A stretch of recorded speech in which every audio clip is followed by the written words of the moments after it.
எபிரெயருக்கு எழுதின நிருபம் 1 அதிகாரம்.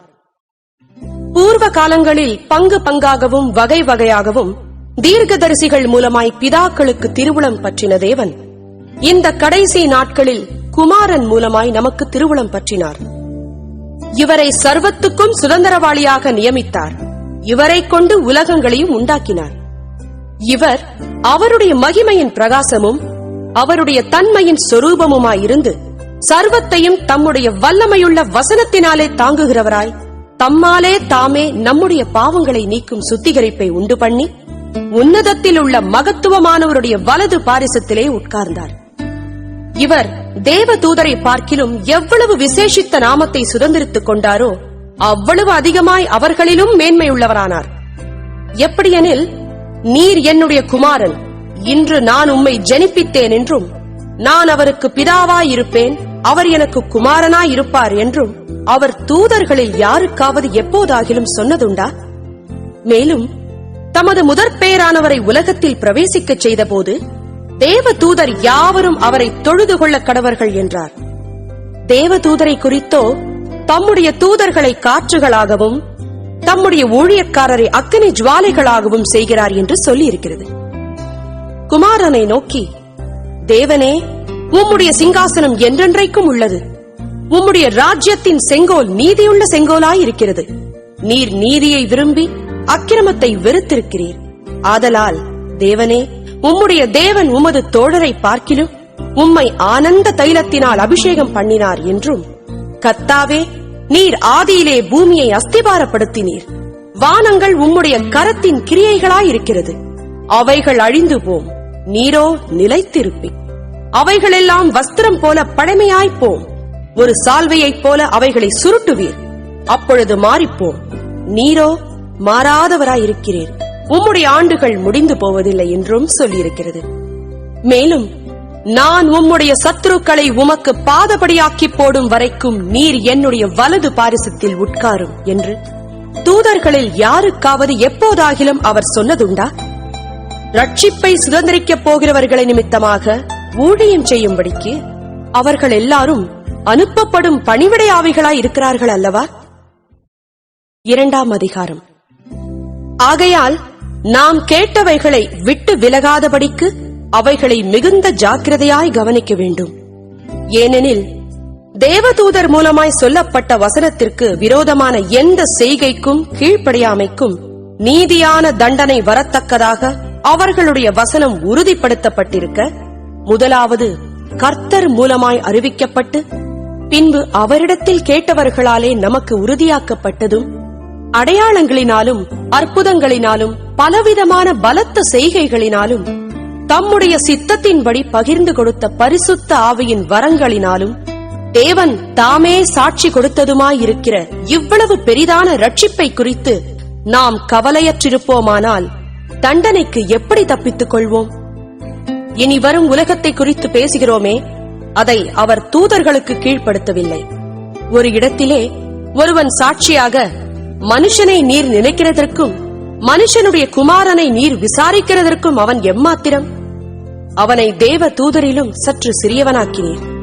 மகிமையினாலும் கனத்தினாலும் அவனுக்கு முடிசூட்டி உம்முடைய கரத்தின் கிரியைகளின் மேல் அவனை அதிகாரியாக வைத்து சகலத்தையும் அவனுடைய பாதங்களுக்கு கீழ்ப்படுத்தினீர் என்று சொன்னான்.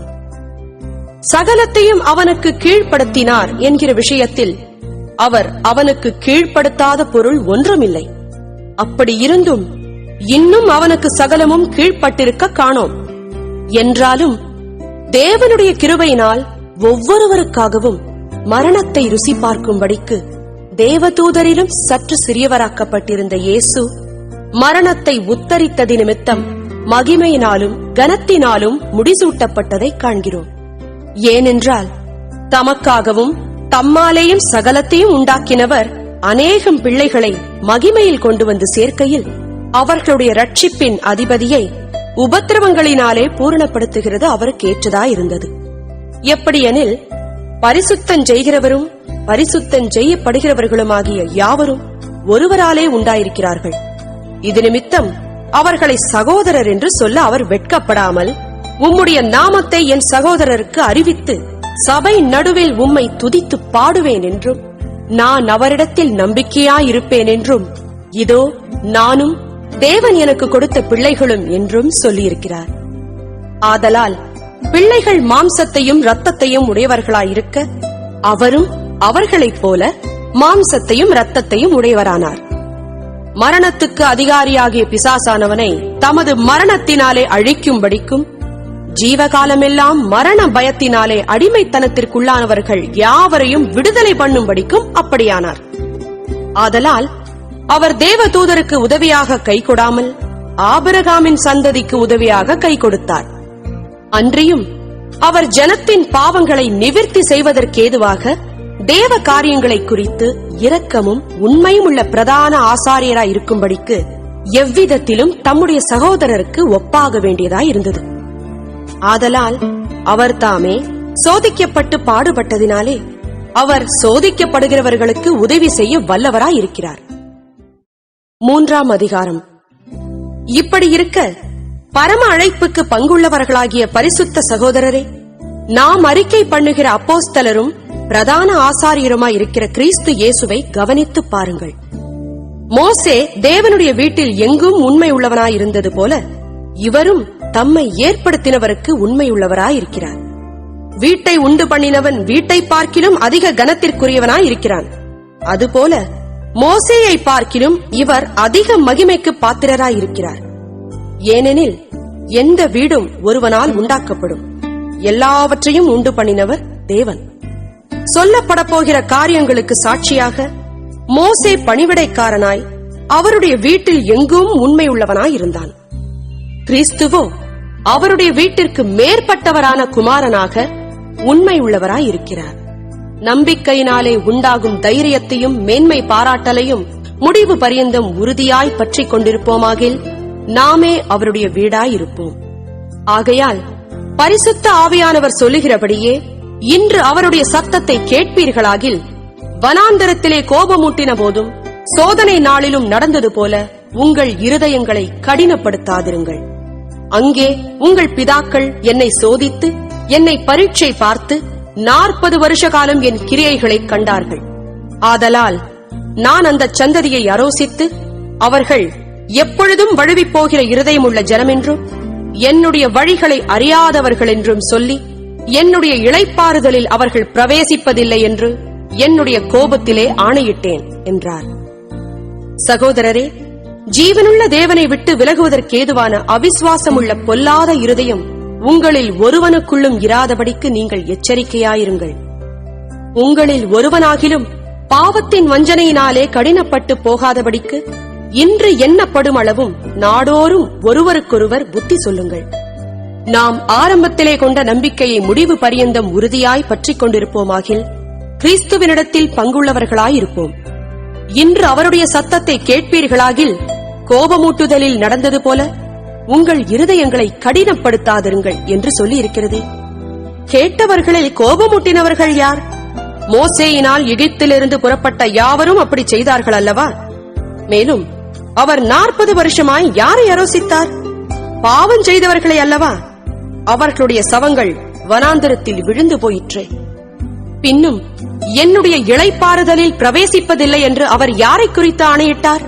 கீழ்ப்படியாதவர்களை குறித்தல்லவா? ஆதலால் அவிசுவாசத்தினாலே அவர்கள் அதில் பிரவேசிக்க கூடாமற் போனார்கள் என்று பார்க்கிறோம். 4ஆம் அதிகாரம்.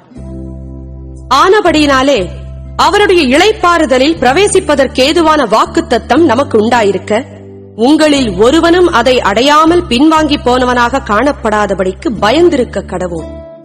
ஏனெனில் சுவிசேஷம் அவர்களுக்கு அறிவிக்கப்பட்டது போல நமக்கும் அறிவிக்கப்பட்டது. கேட்டவர்கள் விசுவாசம் இல்லாமல் கேட்டபடியினால் அவர்கள் கேட்ட வசனம் அவர்களுக்கு பிரயோஜனப்படவில்லை. விசுவாசித்தவர்களாகிய நாமோ அந்த இளைப்பாறுதலில் பிரவேசிக்கிறோம். அவருடைய கிரியைகள் உலகத் தோற்றம் முதல் முடிந்திருந்தும் இவர்கள் என்னுடைய இளைப்பாறுதலில் பிரவேசிப்பதில்லை என்று என்னுடைய கோபத்திலே ஆணையிட்டேன் என்றார். மேலும் தேவன் தம்முடைய கிரியைகளை எல்லாம் முடித்து 7ஆம் நாளிலே ஓய்ந்திருந்தார் என்று 7ஆம் நாளை குறித்து ஓரிடத்தில் சொல்லியிருக்கிறார். அன்றியும் அவர்கள் என்னுடைய இளைப்பாறுதலில் பிரவேசிப்பதில்லை என்றும் அந்த இடத்திலேதானே சொல்லியிருக்கிறார்.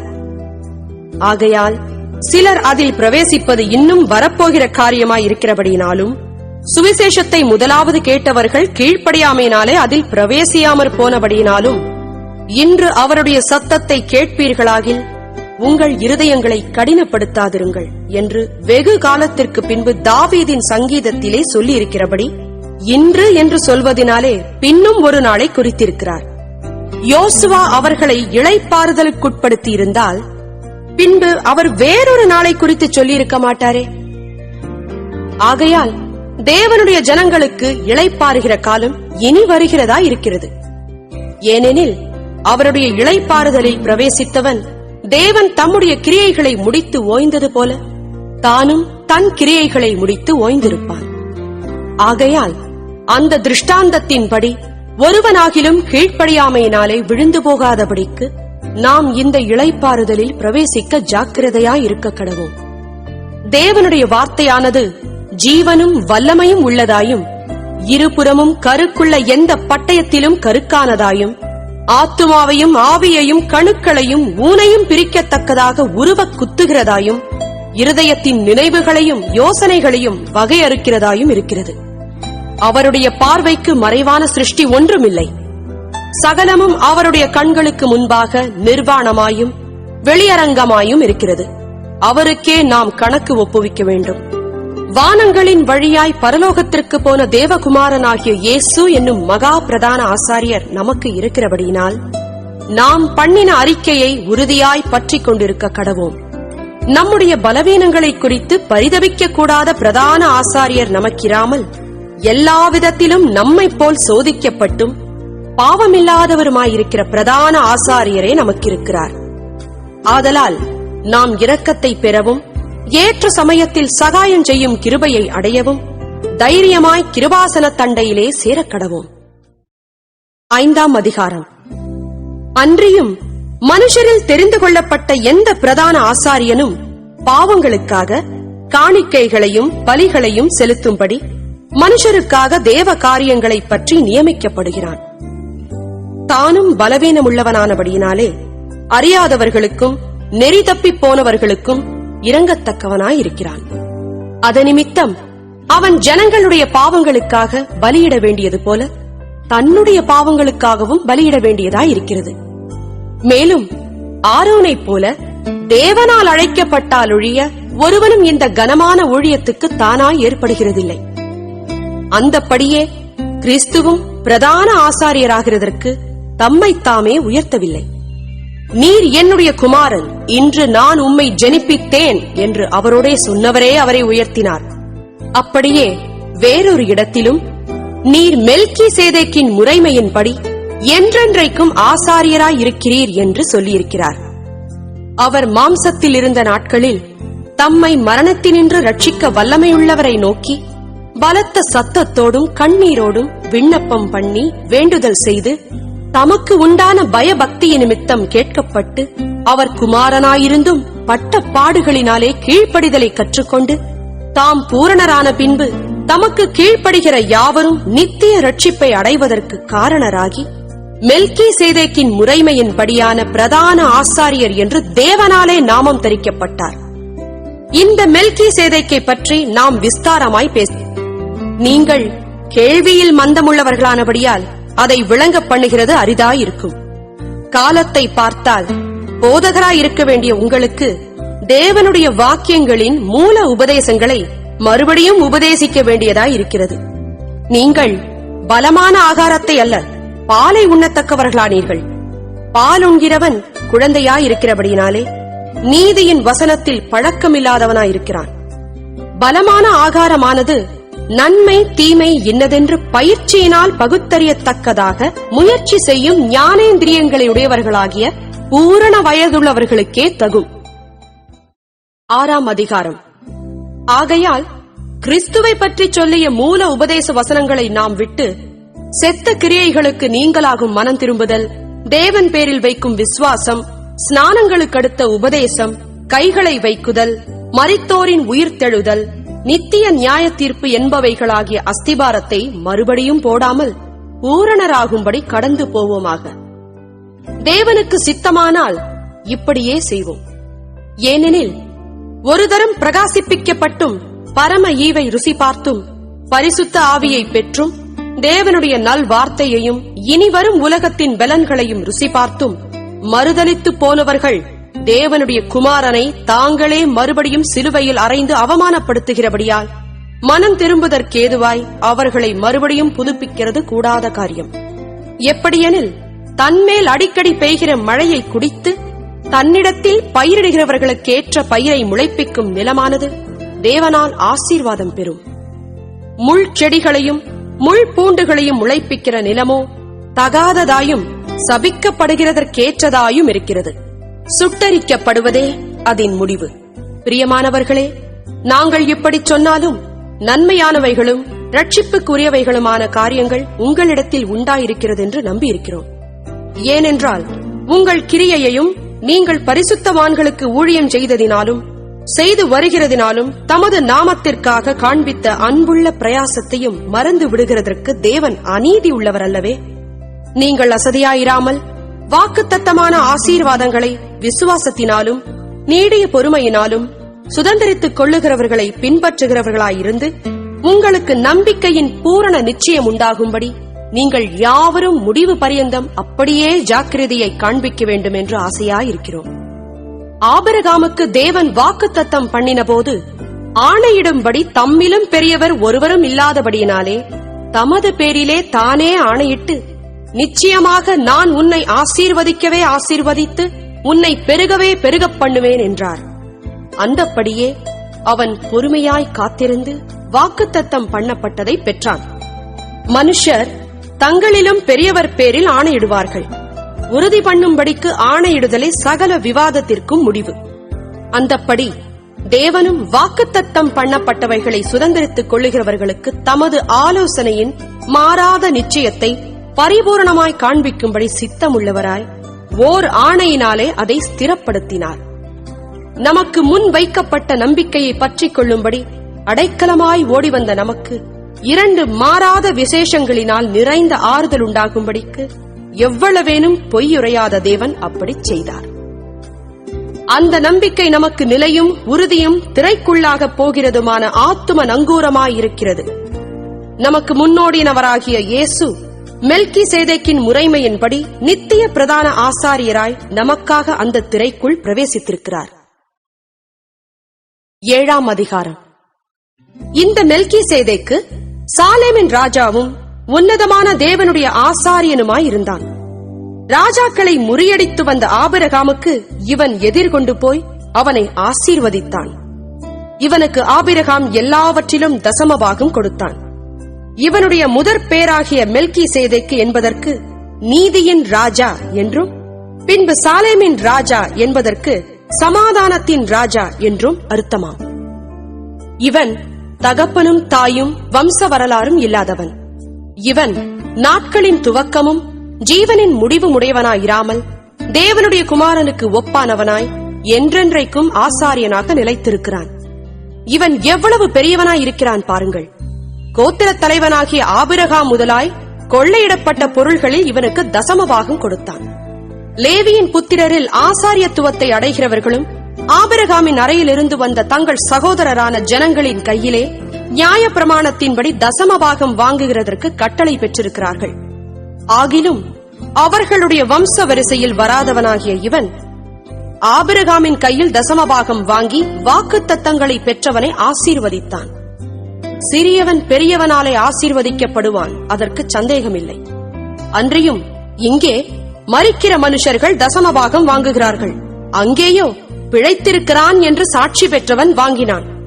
அன்றியும் மெல்கிசேதேக்கு ஆபிரகாமுக்கு எதிர்கொண்டு போன போது லேவியானவன் தன் தகப்பனுடைய அறையில் இருந்தபடியால் தசமபாகம் வாங்குகிற அவனும் ஆபிரகாமின் மூலமாய் தசமபாகம் கொடுத்தான் என்று சொல்லலாம். அல்லாமலும் இஸ்ரவேல் ஜனங்கள் லேவி கோத்திர ஆசாரிய முறைமைக்குட்பட்டிருந்தல்லவோ நியாயப்பிரமாணத்தை பெற்றார்கள். அந்த ஆசாரிய முறைமையினாலே பூரணப்படுதல் உண்டாயிருக்குமானால் ஆரோனுடைய முறைமையின்படி அழைக்கப்படாமல் மெல்கிசேதேக்கினுடைய முறைமையின்படி அழைக்கப்பட்ட வேறொரு ஆசாரியர் எழும்ப வேண்டுவதென்ன? ஆசாரியத்துவம் மாற்றப்பட்டிருக்குமேயானால் நியாய பிரமாணமும் மாற்றப்பட வேண்டியதாகும். இவைகள் எவரை குறித்து சொல்லப்பட்டிருக்கிறதோ அவர் வேறொரு கோத்திரத்திற்குள்ளானவராயிருக்கிறாரே, அந்த கோத்திரத்தில் ஒருவனாகிலும் பலிபீடத்து ஊழியம் செய்ததில்லையே. நம்முடைய கர்த்தர் யூதா கோத்திரத்தில் தோன்றினார் என்பது பிரசித்தமாயிருக்கிறது. அந்த கோத்திரத்தாரை குறித்து மோசே ஆசாரியத்துவத்தை பற்றி ஒன்றும் சொல்லவில்லையே. அல்லாமலும் மெல்கிசேதேக்குக்கு ஒப்பாய் வேறொரு ஆசாரியர் எழும்புகிறார் என்று சொல்லியிருப்பதினால் மேற்சொல்லியது மிகவும் பிரசித்தமாய் விளங்குகிறது. அவர் மாம்ச சம்பந்தமான கட்டளையாகிய நியாய பிரமாணத்தின்படி ஆசாரியராகாமல், நீர் மெல்கிசேதேக்கின் முறைமையின்படி என்றென்றைக்கும் ஆசாரியராய் இருக்கிறீர் என்று சொல்லிய சாட்சிக்கு தக்கதாக அழியாத ஜீவனுக்குரிய வல்லமையின்படியே ஆசாரியரானார். முந்தின கட்டளை பலவீனம் உள்ளதும் பயனற்றதுமாயிருந்தது நிமித்தம் மாற்றப்பட்டது. நியாய பிரமாணமானது ஒன்றையும் பூரணப்படுத்தவில்லை. அதிக நன்மையான நம்பிக்கையை வருவிப்பதோ பூரணப்படுத்துகிறது.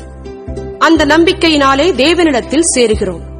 அன்றியும் அவர்கள் ஆணையில்லாமல் ஆசாரியராக்கப்படுகிறார்கள்.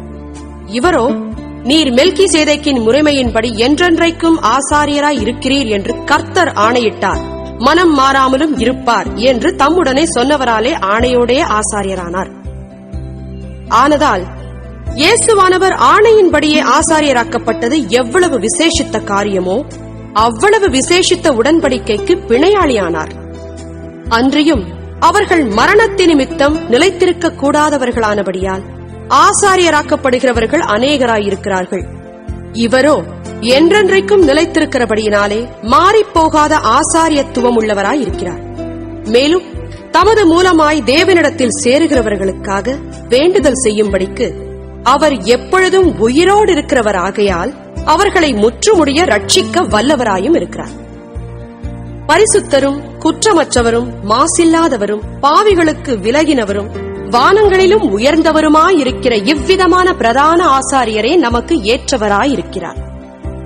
அவர் பிரதான ஆசாரியர்களைப் போல முன்பு சொந்த பாவங்களுக்காகவும் பின்பு ஜனங்களுடைய பாவங்களுக்காகவும் நாடோறும் பலியிட வேண்டுவதில்லை. ஏனெனில் தம்மை தாமே பலியிட்டதினாலே இதை ஒரே தரம் செய்து முடித்தார். நியாய பிரமாணமானது பலவீனமுள்ள மனுஷர்களை பிரதான ஆசாரியராக ஏற்படுத்துகிறது. நியாய பிரமாணத்திற்கு பின்பு உண்டான ஆணையோடே விளங்கிய வசனமோ என்றென்றைக்கும் பூரணரான குமாரனை ஏற்படுத்துகிறது. 8ஆம் அதிகாரம். மேற்சொல்லியவைகளின் முக்கியமான பொருள் என்னவெனில், பரலோகத்தில் உள்ள மகத்துவ ஆசனத்தின் வலது பாரிசத்திலே உட்கார்ந்திருக்கிறவருமாய் பரிசுத்த ஸ்தலத்திலும் மனுஷரால் அல்ல கர்த்தரால் ஸ்தாபிக்கப்பட்ட மெய்யான கூடாரத்திலும் ஆசாரிய ஊழியம் செய்கிறவருமாய் இருக்கிற பிரதான ஆசாரியர் நமக்கு உண்டு. ஒவ்வொரு பிரதான ஆசாரியனும் காணிக்கைகளையும் பலிகளையும் செலுத்தும்படி நியமிக்கப்படுகிறான். ஆதலால் செலுத்தும்படிக்கு ஏதோ ஒன்று இவருக்கும் அவசியம் வேண்டியதா இருக்கிறது. பூமியிலே அவர் இருப்பாரானால் ஆசாரியராய் இருக்க மாட்டார். ஏனெனில் நியாய பிரமாணத்தின்படி காணிக்கைகளை செலுத்துகிற ஆசாரியர்கள் இருக்கிறார்களே. இவர்கள் செய்யும் ஆராதனை பரலோகத்தில் உள்ளவைகளின் சாயலுக்கும் நிழலுக்கும் ஒத்திருக்கிறது. அப்படியே மோசே கூடாரத்தை உண்டு பண்ண போகையில் மலையிலே உனக்கு காண்பிக்கப்பட்ட மாதிரியின்படியே நீ எல்லாவற்றையும் செய்ய எச்சரிக்கையாயிரு என்று தேவன் அவனுக்கு கட்டளையிட்டார். இவரோ விசேஷித்த வாக்குத்தத்தங்களின் பேரில் ஸ்தாபிக்கப்பட்ட விசேஷித்த உடன்படிக்கைக்கு எப்படி மத்தியஸ்தராய் இருக்கிறாரோ அப்படியே முக்கியமான ஆசாரிய ஊழியத்தையும் பெற்றிருக்கிறார். அந்த முதலாம் உடன்படிக்கை பிழையில்லாதிருந்ததானால் 2ஆம் உடன்படிக்கைக்கு இடம் தேட வேண்டுவதில்லையே. அவர்களை குற்றப்படுத்தி அவர்களை நோக்கி, இதோ கர்த்தர் சொல்லுகிறது என்னவெனில், இஸ்ரவேல் குடும்பத்தோடும் யூதா குடும்பத்தோடும் நான் புது உடன்படிக்கையை ஏற்படுத்தும் காலம் வருகிறது. அவர்களுடைய பிதாக்களை எகிப்து தேசத்திலிருந்து கொண்டு வரும்படிக்கு நான் அவர்களுடைய கையை பிடித்த நாளிலே அவர்களோடு பண்ணின உடன்படிக்கையைப் போல இது இருப்பதில்லை. அந்த உடன்படிக்கையிலே அவர்கள் நிலை நிற்கவில்லையே, நானும் அவர்களை புறக்கணித்தேன் என்று கர்த்தர் சொல்லுகிறார். அந்த நாட்களுக்கு பின்பு நான் இஸ்ரவேல் குடும்பத்தாரோடே பண்ணும் உடன்படிக்கையாவது, என்னுடைய பிரமாணங்களை அவர்களுடைய மனதிலே வைத்து அவர்களுடைய இருதயங்களில் அவைகளை எழுதுவேன். நான் அவர்கள் தேவனாயிருப்பேன், அவர்கள் என் ஜனமாயிருப்பார்கள். அப்பொழுது சிறியவன் முதற்கொண்டு பெரியவன் வரைக்கும் எல்லாரும் என்னை அறிவார்கள். ஆகையால் கர்த்தரை அறிந்து கொள் என்று ஒருவன் தன் அயலானுக்கும் ஒருவன் தன் சகோதரனுக்கும் போதிக்க வேண்டுவதில்லை. ஏனெனில் நான் அவர்கள் அநியாயங்களை கிருபையாய் மன்னித்து அவர்கள் பாவங்களையும் அக்கிரமங்களையும் இனி நினையாமல் இருப்பேன் என்று கர்த்தர் சொல்லுகிறார். புது உடன்படிக்கை என்று அவர் சொல்லுகிறதினாலே முந்தினதை பழமையாக்கினார். பழமையானதும் நாள்பட்டதுமாயிருக்கிறது, உருவழிந்து போக காலம் சமீபித்திருக்கிறது. 9ஆம் அதிகாரம். அன்றியும் முதலாம் உடன்படிக்கையானது ஆராதனைக்கேற்ற முறைமைகளும் பூமிக்குரிய பரிசுத்த ஸ்தலமும் உடையதாயிருந்தது. எப்படியெனில், ஒரு கூடாரம் உண்டாக்கப்பட்டிருந்தது. அதன் முந்தின பாகத்தில் குத்துவிளக்கும் மேஜையும் தேவ சமூக தப்பங்களும் இருந்தன. அது பரிசுத்த ஸ்தலம் என்னப்படும்.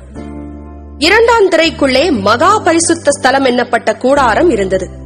அதிலே பொன்னார் செய்த தூபகலசமும் முழுவதும் பொற்றகடு பொதிந்திருக்கப்பட்ட உடன்படிக்கை பெட்டியும் இருந்தன. அந்த பெட்டியிலே மன்னா வைக்கப்பட்ட பொற்பாத்திரமும் ஆரோனுடைய தளிர்த்த கோலும் உடன்படிக்கையின் கற்பலகைகளும் இருந்தன. அதற்கு மேலே மகிமையுள்ள கேருபீன்கள் வைக்கப்பட்டு கிருபாசனத்தை நிழலிட்டிருந்தன. இவைகளை குறித்து விவரமாய் பேச இப்பொழுது சமயமில்லை. இவைகள் இவ்விதமாய் ஆயுத்தமாக்கப்பட்டிருக்க ஆசாரியர்கள் ஆராதனை முறைமைகளை நிறைவேற்றும்படிக்கு முதலாம் கூடாரத்திலே நித்தமும் பிரவேசிப்பார்கள். 2ஆம் கூடாரத்திலே பிரதான ஆசாரியன் மாத்திரம் வருஷத்திற்கு ஒரு தரம் இரத்தத்தோடே பிரவேசித்து அந்த இரத்தத்தை தனக்காகவும் ஜனங்களுடைய தப்பிதங்களுக்காகவும் செலுத்துவான். அதனாலே முதலாம் கூடாரம் நிற்கும் அளவும் பரிசுத்த ஸ்தலத்திற்கு போகிற மார்க்கம் இன்னும் வெளிப்படவில்லை என்று பரிசுத்த ஆவியானவர் தெரியப்படுத்தியிருக்கிறார். அந்த கூடாரம் இக்காலத்திற்கு உதவுகிற ஒப்பனையா இருக்கிறது. அதற்கேற்றபடியே செலுத்தப்பட்டு வருகிற காணிக்கைகளும் பலிகளும் ஆராதனை செய்கிறவனுடைய மனசாட்சியை பூரணப்படுத்தக் கூடாதவைகளாம். இவைகள் சீர்திருத்தல் உண்டாகும் காலம் வரைக்கும் நடந்தேறும்படி கட்டளையிடப்பட்ட போஜனபானங்களும் பலவித ஸ்நானங்களும் சரீரத்திற்கேற்ற சடங்குகளுமே அல்லாமல் வேறல்ல. கிறிஸ்துவானவர் வரப்போகிற நன்மைகளுக்குரிய பிரதான ஆசாரியராய் வெளிப்பட்டு கையினால் செய்யப்பட்டதாகிய இந்த சிருஷ்டி சம்பந்தமான கூடாரத்தின் வழியாக அல்ல, பெரிதும் உத்தமமுமான கூடாரத்தின் வழியாகவும் வெள்ளாட்டுக்கடா இளங்காளை இவைகளுடைய இரத்தத்தினாலே அல்ல, தம்முடைய சொந்த இரத்தத்தினாலும் ஒரே தரம் மகா பரிசுத்த ஸ்தலத்திலே பிரவேசித்து நித்திய மீட்பை உண்டு பண்ணினார். அதெப்படியெனில், காளை வெள்ளாட்டுக்கடா இவைகளின் இரத்தமும் தீட்டுப்பட்டவர்கள் மேல் தெளிக்கப்பட்ட கடாரியின் சாம்பலும் சரீர சுத்தி உண்டாகும்படி பரிசுத்தப்படுத்துமானால், நித்திய ஆவியினாலே தம்மை தாமே பழுதற்ற பலியாக தேவனுக்கு ஒப்புக் கொடுத்த கிறிஸ்துவனுடைய இரத்தம் ஜீவனுள்ள தேவனுக்கு ஊழியம் செய்வதற்கு உங்கள் மனசாட்சியை செத்த கிரியைகள் அறச் சுத்திகரிப்பது எவ்வளவு நிச்சயம். ஆகையால் முதலாம் உடன்படிக்கையின் காலத்திலே நடந்த அக்கிரமங்களை நிவிர்த்தி செய்யும் பொருட்டு அவர் மரணமடைந்து அழைக்கப்பட்டவர்கள் வாக்குத்தத்தம் பண்ணப்பட்ட நித்திய சுதந்திரத்தை அடைந்து கொள்வதற்காக புது உடன்படிக்கையின் மத்தியஸ்தராய் இருக்கிறார். ஏனென்றால், எங்கே மரண சாசனம் உண்டோ அங்கே அந்த சாசனத்தை எழுதினவனுடைய மரணமும் உண்டாக வேண்டும். எப்படியெனில், மரணம் உண்டான பின்பே மரண சாசனம் உறுதிப்படும். அதை எழுதினவன் உயிரோடு இருக்கையில் அதற்கு பலனில்லையே. அந்தப்படி முதலாம் உடன்படிக்கையும் இரத்தமில்லாமல் பிரதிஷ்டை பண்ணப்படவில்லை. எப்படியெனில், மோசே நியாய பிரமாணத்தின்படி சகல ஜனங்களுக்கும் எல்லா கட்டளைகளையும் சொன்ன பின்பு இளங்காளை வெள்ளாட்டுக்கடா இவைகளின் இரத்தத்தை தண்ணீரோடும் சிவப்பான ஆட்டு மயிரோடும் ஈசோப்போடும் கூட எடுத்து புஸ்தகத்தின் மேலும் ஜனங்கள் எல்லார் மேலும் தெளித்து, தேவன் உங்களுக்கு கட்டளையிட்ட உடன்படிக்கையின் இரத்தம் இதுவே என்று சொன்னான். இவ்விதமாக கூடாரத்தின் மேலும் ஆராதனைக்குரிய சகல பணிமுட்டுகளின் மேலும் இரத்தத்தை தெளித்தான். நியாயப்பிரமாணத்தின்படி கொஞ்சம் குறைய எல்லாம் இரத்தத்தினாலே சுத்திகரிக்கப்படும். இரத்தம் சிந்துதல் இல்லாமல் மன்னிப்பு உண்டாகாது. ஆதலால் பரலோகத்தில் உள்ளவைகளுக்கு சாயலானவைகள் இப்படிப்பட்ட பலிகளினாலே சுத்திகரிக்கப்பட வேண்டியதாய் இருந்தது. பரலோகத்தில் உள்ளவைகளோ இவைகளிலும் விசேஷித்த பலிகளாலே சுத்திகரிக்கப்பட வேண்டியதாமே. அந்தப்படி மெய்யான பரிசுத்த ஸ்தலத்துக்கு அடையாளமான கையினால் செய்யப்பட்டதாய் இருக்கிற பரிசுத்த ஸ்தலத்திலே கிறிஸ்துவானவர் பிரவேசியாமல் பரலோகத்திலே தானே இப்பொழுது நமக்காக தேவனுடைய சமூகத்தில் பிரத்யட்சமாகும்படி பிரவேசித்திருக்கிறார். பிரதான ஆசாரியன் அந்நிய ரத்தத்தோடு வருஷந்தோறும் பரிசுத்த ஸ்தலத்துக்குள் பிரவேசிக்கிறது போல அவர் அநேகந்தரம் தம்மை பலியிடும்படிக்கு பிரவேசிக்கவில்லை. அப்படி இருந்ததானால் உலகம் உண்டானது முதற்கொண்டு அவர் அநேகந்தரம் பாடுபட வேண்டியதா இருக்குமே. அப்படியல்ல, அவர் தம்மை தாமே பலியிடுகிறதுனாலே பாவங்களை நீக்கும் பொருட்டாக இந்த கடைசி காலத்தில் ஒரே தரம் வெளிப்பட்டார்.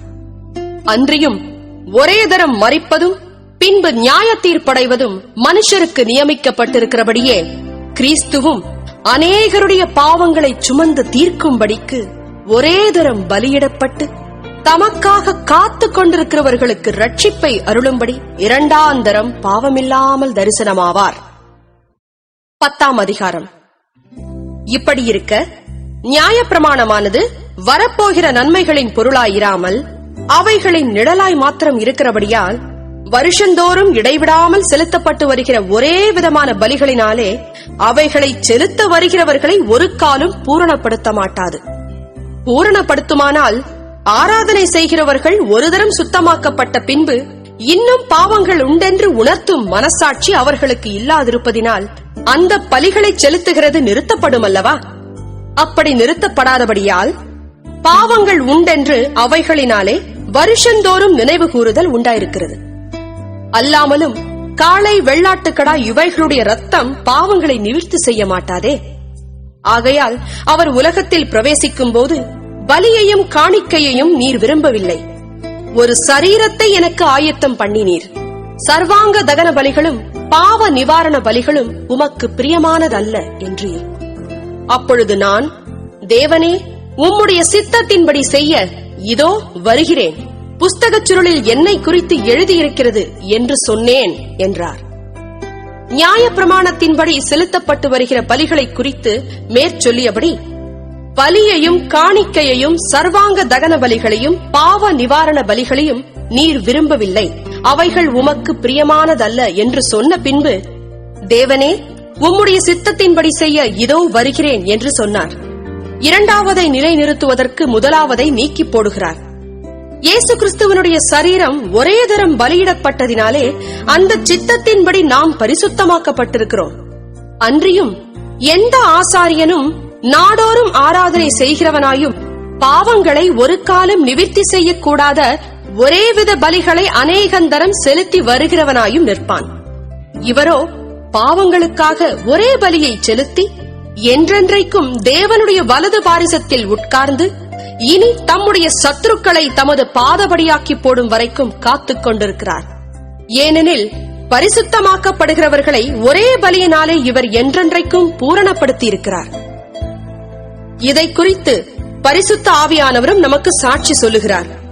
எப்படியெனில், அந்த நாட்களுக்கு பின்பு நான் அவர்களோடே பண்ணும் உடன்படிக்கையாவது, நான் என்னுடைய பிரமாணங்களை அவர்களுடைய இருதயங்களில் வைத்து அவைகளை அவர்களுடைய மனதில் எழுதுவேன் என்று கர்த்தர் சொல்லுகிறார் என்பதை உரைத்த பின்பு அவர்களுடைய பாவங்களையும் அவர்களுடைய அக்கிரமங்களையும் நான் இனி நினைப்பதில்லை என்பதை சொல்லுகிறார். இவைகள் மன்னிக்கப்பட்டதுண்டானால் இனி பாவத்து நிமித்தம் பலி செலுத்தப்படுவதில்லையே. ஆகையால் சகோதரரே, நாம் பரிசுத்த ஸ்தலத்தில் பிரவேசிப்பதற்கு இயேசுவானவர் தமது மாம்சமாகிய திரையின் வழியாய் புதிதும் ஜீவனமான மார்க்கத்தை நமக்கு உண்டு பண்ணினபடியால் அந்த மார்க்கத்தின் வழியாய் பிரவேசிப்பதற்கு அவருடைய இரத்தத்தினாலே நமக்கு தைரியம் உண்டாயிருக்கிறபடியினாலும் தேவனுடைய வீட்டின் மேல் அதிகாரியான மகா ஆசாரியர் நமக்கு ஒருவர் இருக்கிறபடியினாலும் துர்மனசாட்சி நீங்க தெளிக்கப்பட்ட இருதயம் உள்ளவர்களாயும் சுத்த ஜலத்தால் கழுவப்பட்ட சரீரம் உள்ளவர்களாயும் உண்மையுள்ள இருதயத்தோடும் விசுவாசத்தின் பூரண நிச்சயத்தோடும் சேரக்கடவோம். அல்லாமலும் நம்முடைய நம்பிக்கையை அறிக்கையிடுகிறதில் அசைவில்லாமல் உறுதியாயிருக்க கடவோம். வாக்குத்தத்தம் பண்ணினவர் உண்மையுள்ளவராயிருக்கிறாரே. மேலும் அன்புக்கும் நற்கிரியைகளுக்கும் நாம் ஏவப்படும்படி ஒருவரையொருவர் கவனித்து சபை கூடி வருதலை சிலர் விட்டுவிடுகிறது போல நாமும் விட்டுவிடாமல் ஒருவருக்கொருவர் புத்தி சொல்ல கடவோம். நாளானது சமீபித்து வருகிறதை எவ்வளவாய் பார்க்கிறீர்களோ அவ்வளவாய் புத்தி சொல்ல வேண்டும். சத்தியத்தை அறியும் அறிவை அடைந்த பின்பு நாம் மனப்பூர்வமாய் பாவம் செய்கிறவர்களாயிருந்தால் பாவங்களின் நிமித்தம் செலுத்தத்தக்க வேறொரு பலி இனி இராமல் நியாய தீர்ப்பு வருமென்று பயத்தோடே எதிர்பார்க்குதலும் விரோதிகளை பட்சிக்கும் கோபாக்கினையுமே இருக்கும். மோசேயினுடைய பிரமாணத்தை தள்ளுகிறவன் இரக்கம் பெறாமல் 2-3 சாட்சிகளின் வாக்கினாலே சாகிறானே. தேவனுடைய குமாரனை காலின் கீழ் மிதித்து தன்னை பரிசுத்தம் செய்த உடன்படிக்கையின் இரத்தத்தை அசுத்தம் என்றெண்ணி கிருபையின் ஆவியை நிந்திக்கிறவன் எவ்வளவு கொடிதான ஆக்கினைக்கு பாத்திரவானாயிருப்பான் என்பதை யோசித்துப் பாருங்கள். பழிவாங்குதல் எனக்குரியது, நானே பதில் செய்வேன் என்று கர்த்தர் சொல்லுகிறார் என்றும், கர்த்தர் தம்முடைய ஜனங்களை நியாயந்தீர்ப்பார் என்று சொன்னவர் இன்னார் என்று அறிவோம். ஜீவனுள்ள தேவனுடைய கைகளில் விழுகிறது பயங்கரமாயிருக்குமே. முந்தின நாட்களை நினைத்துக் கொள்ளுங்கள். நீங்கள் பிரகாசமாக்கப்பட்டிருந்த அந்த நாட்களில் உபத்திரவங்களாகிய மிகுந்த போராட்டத்தை சகித்தீர்களே. நிந்தைகளாலும் உபத்திரவங்களாலும் நீங்கள் வேடிக்கையாக்கப்பட்டதும் அல்லாமல் அப்படி நடத்தப்பட்டவர்களுக்கு பங்காளிகளுமானீர்கள். நான் கட்டப்பட்டிருக்கையில் நீங்கள் என்னை குறித்து பரிதபித்ததுமன்றி பரலோகத்தில் அதிக மேன்மையும் நிலையுள்ளதுமான சுதந்திரம் உங்களுக்கு உண்டென்று அறிந்து உங்கள் ஆஸ்திகளையும் சந்தோஷமாய் கொள்ளையிடக் கொடுத்தீர்கள். ஆகையால் மிகுந்த பலனுக்கேதுவான உங்கள் தைரியத்தை விட்டுவிடாதிருங்கள். நீங்கள் தேவனுடைய சித்தத்தின்படி செய்து வாக்குத்தத்தம் பண்ணப்பட்டதை பெறும்படிக்கு பொறுமை உங்களுக்கு வேண்டியதாயிருக்கிறது. வருகிறவர் இன்னும் கொஞ்ச காலத்தில் வருவார், தாமதம் பண்ணார். விசுவாசத்தினாலே நீதிமான் பிழைப்பான், பின்வாங்கி போவானானால் அவன் மேல் என் ஆத்துமா பிரியமாயிராது என்கிறார். நாமோ கெட்டுப்போக பின்வாங்குகிறவர்களாயிராமல் ஆத்துமா ஈடேற விசுவாசிக்கிறவர்களாயிருக்கிறோம். 11ஆம் அதிகாரம். விசுவாசமானது நம்பப்படுகிறவைகளின் உறுதியும் காணப்படாதவைகளின் நிச்சயமுமாயிருக்கிறது. அதனாலே முன்னோர்கள் நற்சாட்சி பெற்றார்கள். விசுவாசத்தினாலே நாம் உலகங்கள் தேவனுடைய வார்த்தையினால் உண்டாக்கப்பட்டதென்றும், இவ்விதமாய் காணப்படுகிறவைகள் தோன்றப்படுகிறவைகளால் உண்டாகவில்லை என்றும் அறிந்திருக்கிறோம். விசுவாசத்தினாலே ஆபேல் காயினுடைய பலியிலும் மேன்மையான பலியை தேவனுக்கு செலுத்தினான். அதனாலே அவன் நீதிமான் என்று சாட்சி பெற்றான். அவனுடைய காணிக்கைகளை குறித்து தேவனே சாட்சி கொடுத்தார். அவன் மரித்தும் இன்னும் பேசுகிறான். விசுவாசத்தினாலே ஏனோக்கு மரணத்தை காணாதபடிக்கு எடுத்துக் கொள்ளப்பட்டான். தேவன் அவனை எடுத்துக்கொண்டபடியினாலே அவன் காணப்படாமற் போனான். அவன் தேவனுக்கு பிரியமானவன் என்று அவன் எடுத்துக் கொள்ளப்படுவதற்கு முன்னமே சாட்சி பெற்றான். விசுவாசம் இல்லாமல் தேவனுக்கு பிரியமாயிருப்பது கூடாத காரியம். ஏனென்றால் தேவனிடத்தில் சேருகிறவன் அவர் உண்டென்றும் அவர் தம்மை தேடுகிறவர்களுக்கு பலன் அளிக்கிறவர் என்றும் விசுவாசிக்க வேண்டும். விசுவாசத்தினாலே நோவா தற்காலத்திலே காணாதவைகளை குறித்து தேவ எச்சரிப்பு பெற்று பயபக்தி உள்ளவனாகி தன் குடும்பத்தை ரட்சிப்பதற்கு பேழையை உண்டு பண்ணினான். அதனாலே அவன் உலகம் ஆக்கினைக்குள்ளானதென்று தீர்த்து விசுவாசத்தினால் உண்டாகும் நீதிக்கு சுதந்திரவாளியானான். விசுவாசத்தினாலே ஆபிரகாம் தான் சுதந்திரமாக பெறப்போகிற இடத்திற்கு போகும்படி அழைக்கப்பட்ட போது கீழ்ப்படிந்து தான் போகும் இடம் இன்னதென்று அறியாமல் புறப்பட்டு போனான். விசுவாசத்தினாலே அவன் வாக்குத்தத்தம் பண்ணப்பட்ட தேசத்திலே பரதேசியைப் போல சஞ்சரித்து அந்த வாக்குத்தத்தத்திற்கு உடன் சுதந்திரராகிய ஈசாக்கோடும் யாக்கோபோடும் கூடாரங்களிலே குடியிருந்தான். ஏனெனில் தேவன் தாமே கட்டி உண்டாக்கின அஸ்திபாரங்கள் உள்ள நகரத்துக்கு அவன் காத்திருந்தான். விசுவாசத்தினாலே சாராளும் வாக்குத்தத்தம் பண்ணினவர் உண்மையுள்ளவர் என்றெண்ணி கர்ப்பந்தரிக்க பலனடைந்து வயது சென்றவளாயிருந்தும் பிள்ளை பெற்றாள். ஆனபடியால் சரீரஞ்செத்தவன் என்று எண்ணத்தகும் ஒருவனாலே வானத்தில் உள்ள பெருக்கமான நட்சத்திரங்களைப் போலவும் கடற்கரையில் உள்ள எண்ணிறந்த மணலைப் போலவும் மிகுந்த ஜனங்கள் பிறந்தார்கள். இவர்கள் எல்லாரும் வாக்குத்தத்தம் பண்ணப்பட்டவைகளை அடையாமல் தூரத்திலே அவைகளைக் கண்டு நம்பி அணைத்துக் கொண்டு பூமியின் மேல் தங்களை அந்நியரும் பரதேசிகளும் என்று அறிக்கையிட்டு விசுவாசத்தோடே மரித்தார்கள். இப்படி அறிக்கையிடுகிறவர்கள் சுயதேசத்தை நாடி போகிறோம் என்று தெரியப்படுத்துகிறார்கள். தாங்கள் விட்டு வந்த தேசத்தை நினைத்தார்களானால் அதற்கு திரும்பி போவதற்கு அவர்களுக்கு சமயம் கிடைத்திருக்குமே. அதை அல்ல, அதிலும் மேன்மையான பரம தேசத்தையே விரும்பினார்கள். ஆகையால் தேவன் அவர்களுடைய தேவன் என்னப்பட வெட்கப்படுகிறதில்லை. அவர்களுக்கு ஒரு நகரத்தை ஆயத்தம் பண்ணினாரே. மேலும் விசுவாசத்தினாலே ஆபிரகாம் தான் சோதிக்கப்பட்ட போது ஈசாக்கை பலியாக ஒப்புக் கொடுத்தான். ஈசாக்கினிடத்தில் உன் சந்ததி விளங்கும் என்று அவனோட சொல்லப்பட்டிருந்ததே. இப்படிப்பட்ட வாக்குத்தத்தங்களை பெற்றவன் மரித்தோரிலிருந்தும் எழுப்ப தேவன் வல்லவராயிருக்கிறார் என்றெண்ணி தனக்கு ஒரே பேரானவனையே பலியாக ஒப்புக் கொடுத்தான். மரித்தோரிலிருந்து அவனை பாவனையாக திரும்பவும் பெற்றுக் கொண்டான். விசுவாசத்தினாலே ஈசாக்கு வரும் காரியங்களை குறித்து யாக்கோபையும் ஏசாவையும் ஆசீர்வதித்தான். விசுவாசத்தினாலே யாக்கோபு தன் மரண காலத்தில் யோசேப்பினுடைய குமாரர் இருவரையும் ஆசீர்வதித்து தன் கோலின் முனையிலே சாய்ந்து தொழுது கொண்டான். விசுவாசத்தினாலே யோசேப்பு இஸ்ரவேல் புத்திரர் எகிப்து தேசத்தை விட்டு புறப்படுவார்கள் என்பதை பற்றி தன் அந்திய காலத்தில் பேசி தன் எலும்புகளை குறித்து கட்டளை கொடுத்தான்.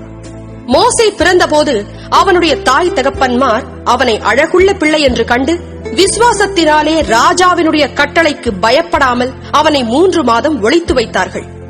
விசுவாசத்தினாலே மோசே தான் பெரியவனான போது பார்வோனுடைய குமாரத்தியின் மகன் எண்ணப்படுவதை வெறுத்து அநித்தியமான பாவ சந்தோஷங்களை அனுபவிப்பதை பார்க்கிலும் தேவனுடைய ஜனங்களோட துன்பத்தை அனுபவிப்பதையே தெரிந்து கொண்டு இனி வரும் பலன் மேல் நோக்கமாயிருந்து எகிப்தில் உள்ள பொக்கிஷங்களிலும் கிறிஸ்துவ நிமித்தம் வரும் நிந்தையை அதிக பாக்கியம் என்றெண்ணினான். விசுவாசத்தினாலே அவன் அதரிசனமானவரை தரிசிக்கிறது போல உறுதியாயிருந்து ராஜாவின் கோபத்துக்கு பயப்படாமல் எகிப்தை விட்டு போனான்.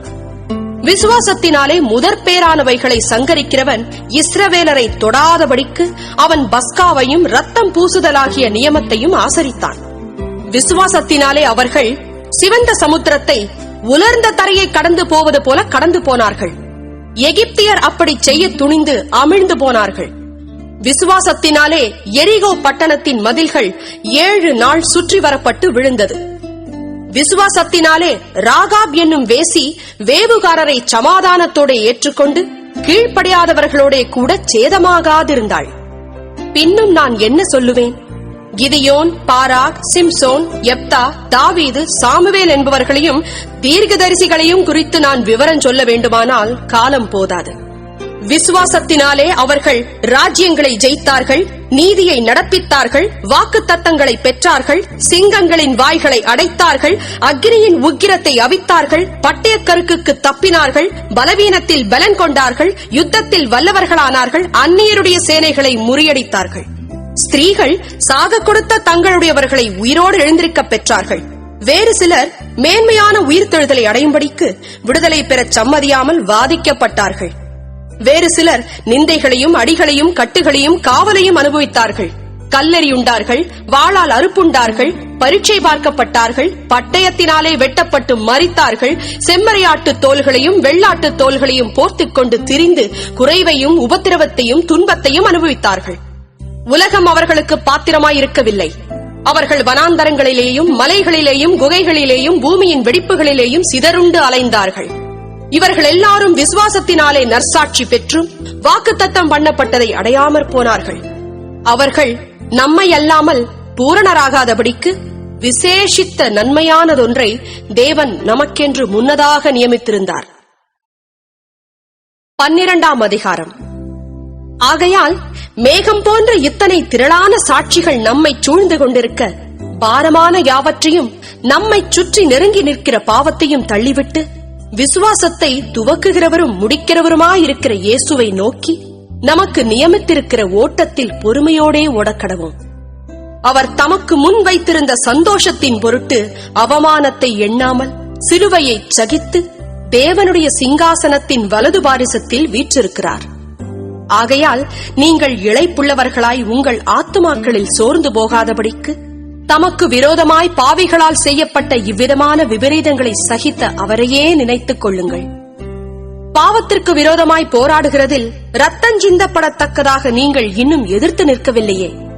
அன்றியும் என் மகனே, கர்த்தருடைய சிட்சையை அற்பமாக எண்ணாதே. அவரால் கடிந்து கொள்ளப்படும் போது சோர்ந்து போகாதே. கர்த்தர் எவனிடத்தில் அன்பு கூறுகிறாரோ அவனை அவர் சிட்சித்து தாம் சேர்த்துக் கொள்ளுகிற எந்த மகனையும் தண்டிக்கிறார் என்று பிள்ளைகளுக்கு சொல்லுகிறது போல உங்களுக்கு சொல்லி இருக்கிற புத்திமதியை மறந்தீர்கள். நீங்கள் சிட்சையை சகிக்கிறவர்களாயிருந்தால் தேவன் உங்களை புத்திரராக எண்ணி நடத்துகிறார். தகப்பன் சிட்சியாத புத்திரன் உண்டோ? எல்லாருக்கும் கிடைக்கும் சிட்சை உங்களுக்கு கிடையாதிருந்தால் நீங்கள் புத்திரராயிராமல் பேசி பிள்ளைகளாயிருப்பீர்களே.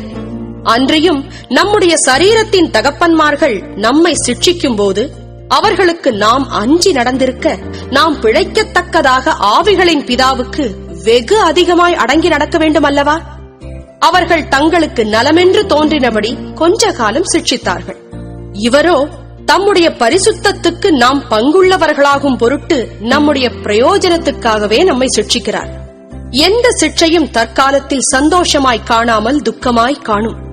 ஆகிலும் பிற்காலத்தில் அதில் பழகினவர்களுக்கு அது நீதியாகிய சமாதான பலனை தரும்.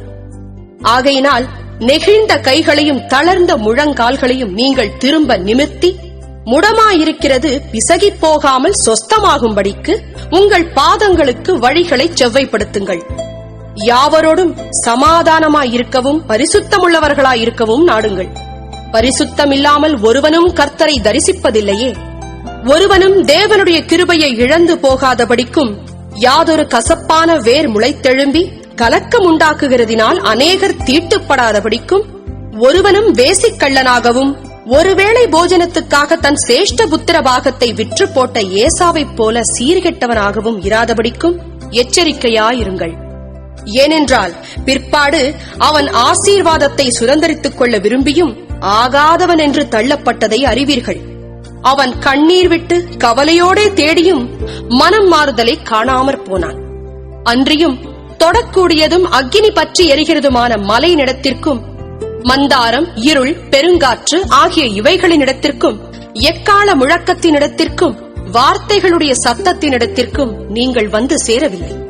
அந்த சத்தத்தை கேட்டவர்கள் பின்னும் தங்களுக்கு வார்த்தை சொல்லப்படாதபடிக்கு வேண்டிக் கொண்டார்கள். ஏனெனில் ஒரு மிருகமாகிலும் மலையை தொட்டால் அது கல்லெறியுண்டு அல்லது அம்பினால் எய்யுண்டு சாக வேண்டும் என்று சொல்லப்பட்ட கட்டளையை சகிக்க மாட்டாதிருந்தார்கள். மோசேயும் நான் மிகவும் பயந்து நடுங்குகிறேன் என்று சொல்லத்தக்கதாக அந்த காட்சி அவ்வளவு பயங்கரமாயிருந்தது.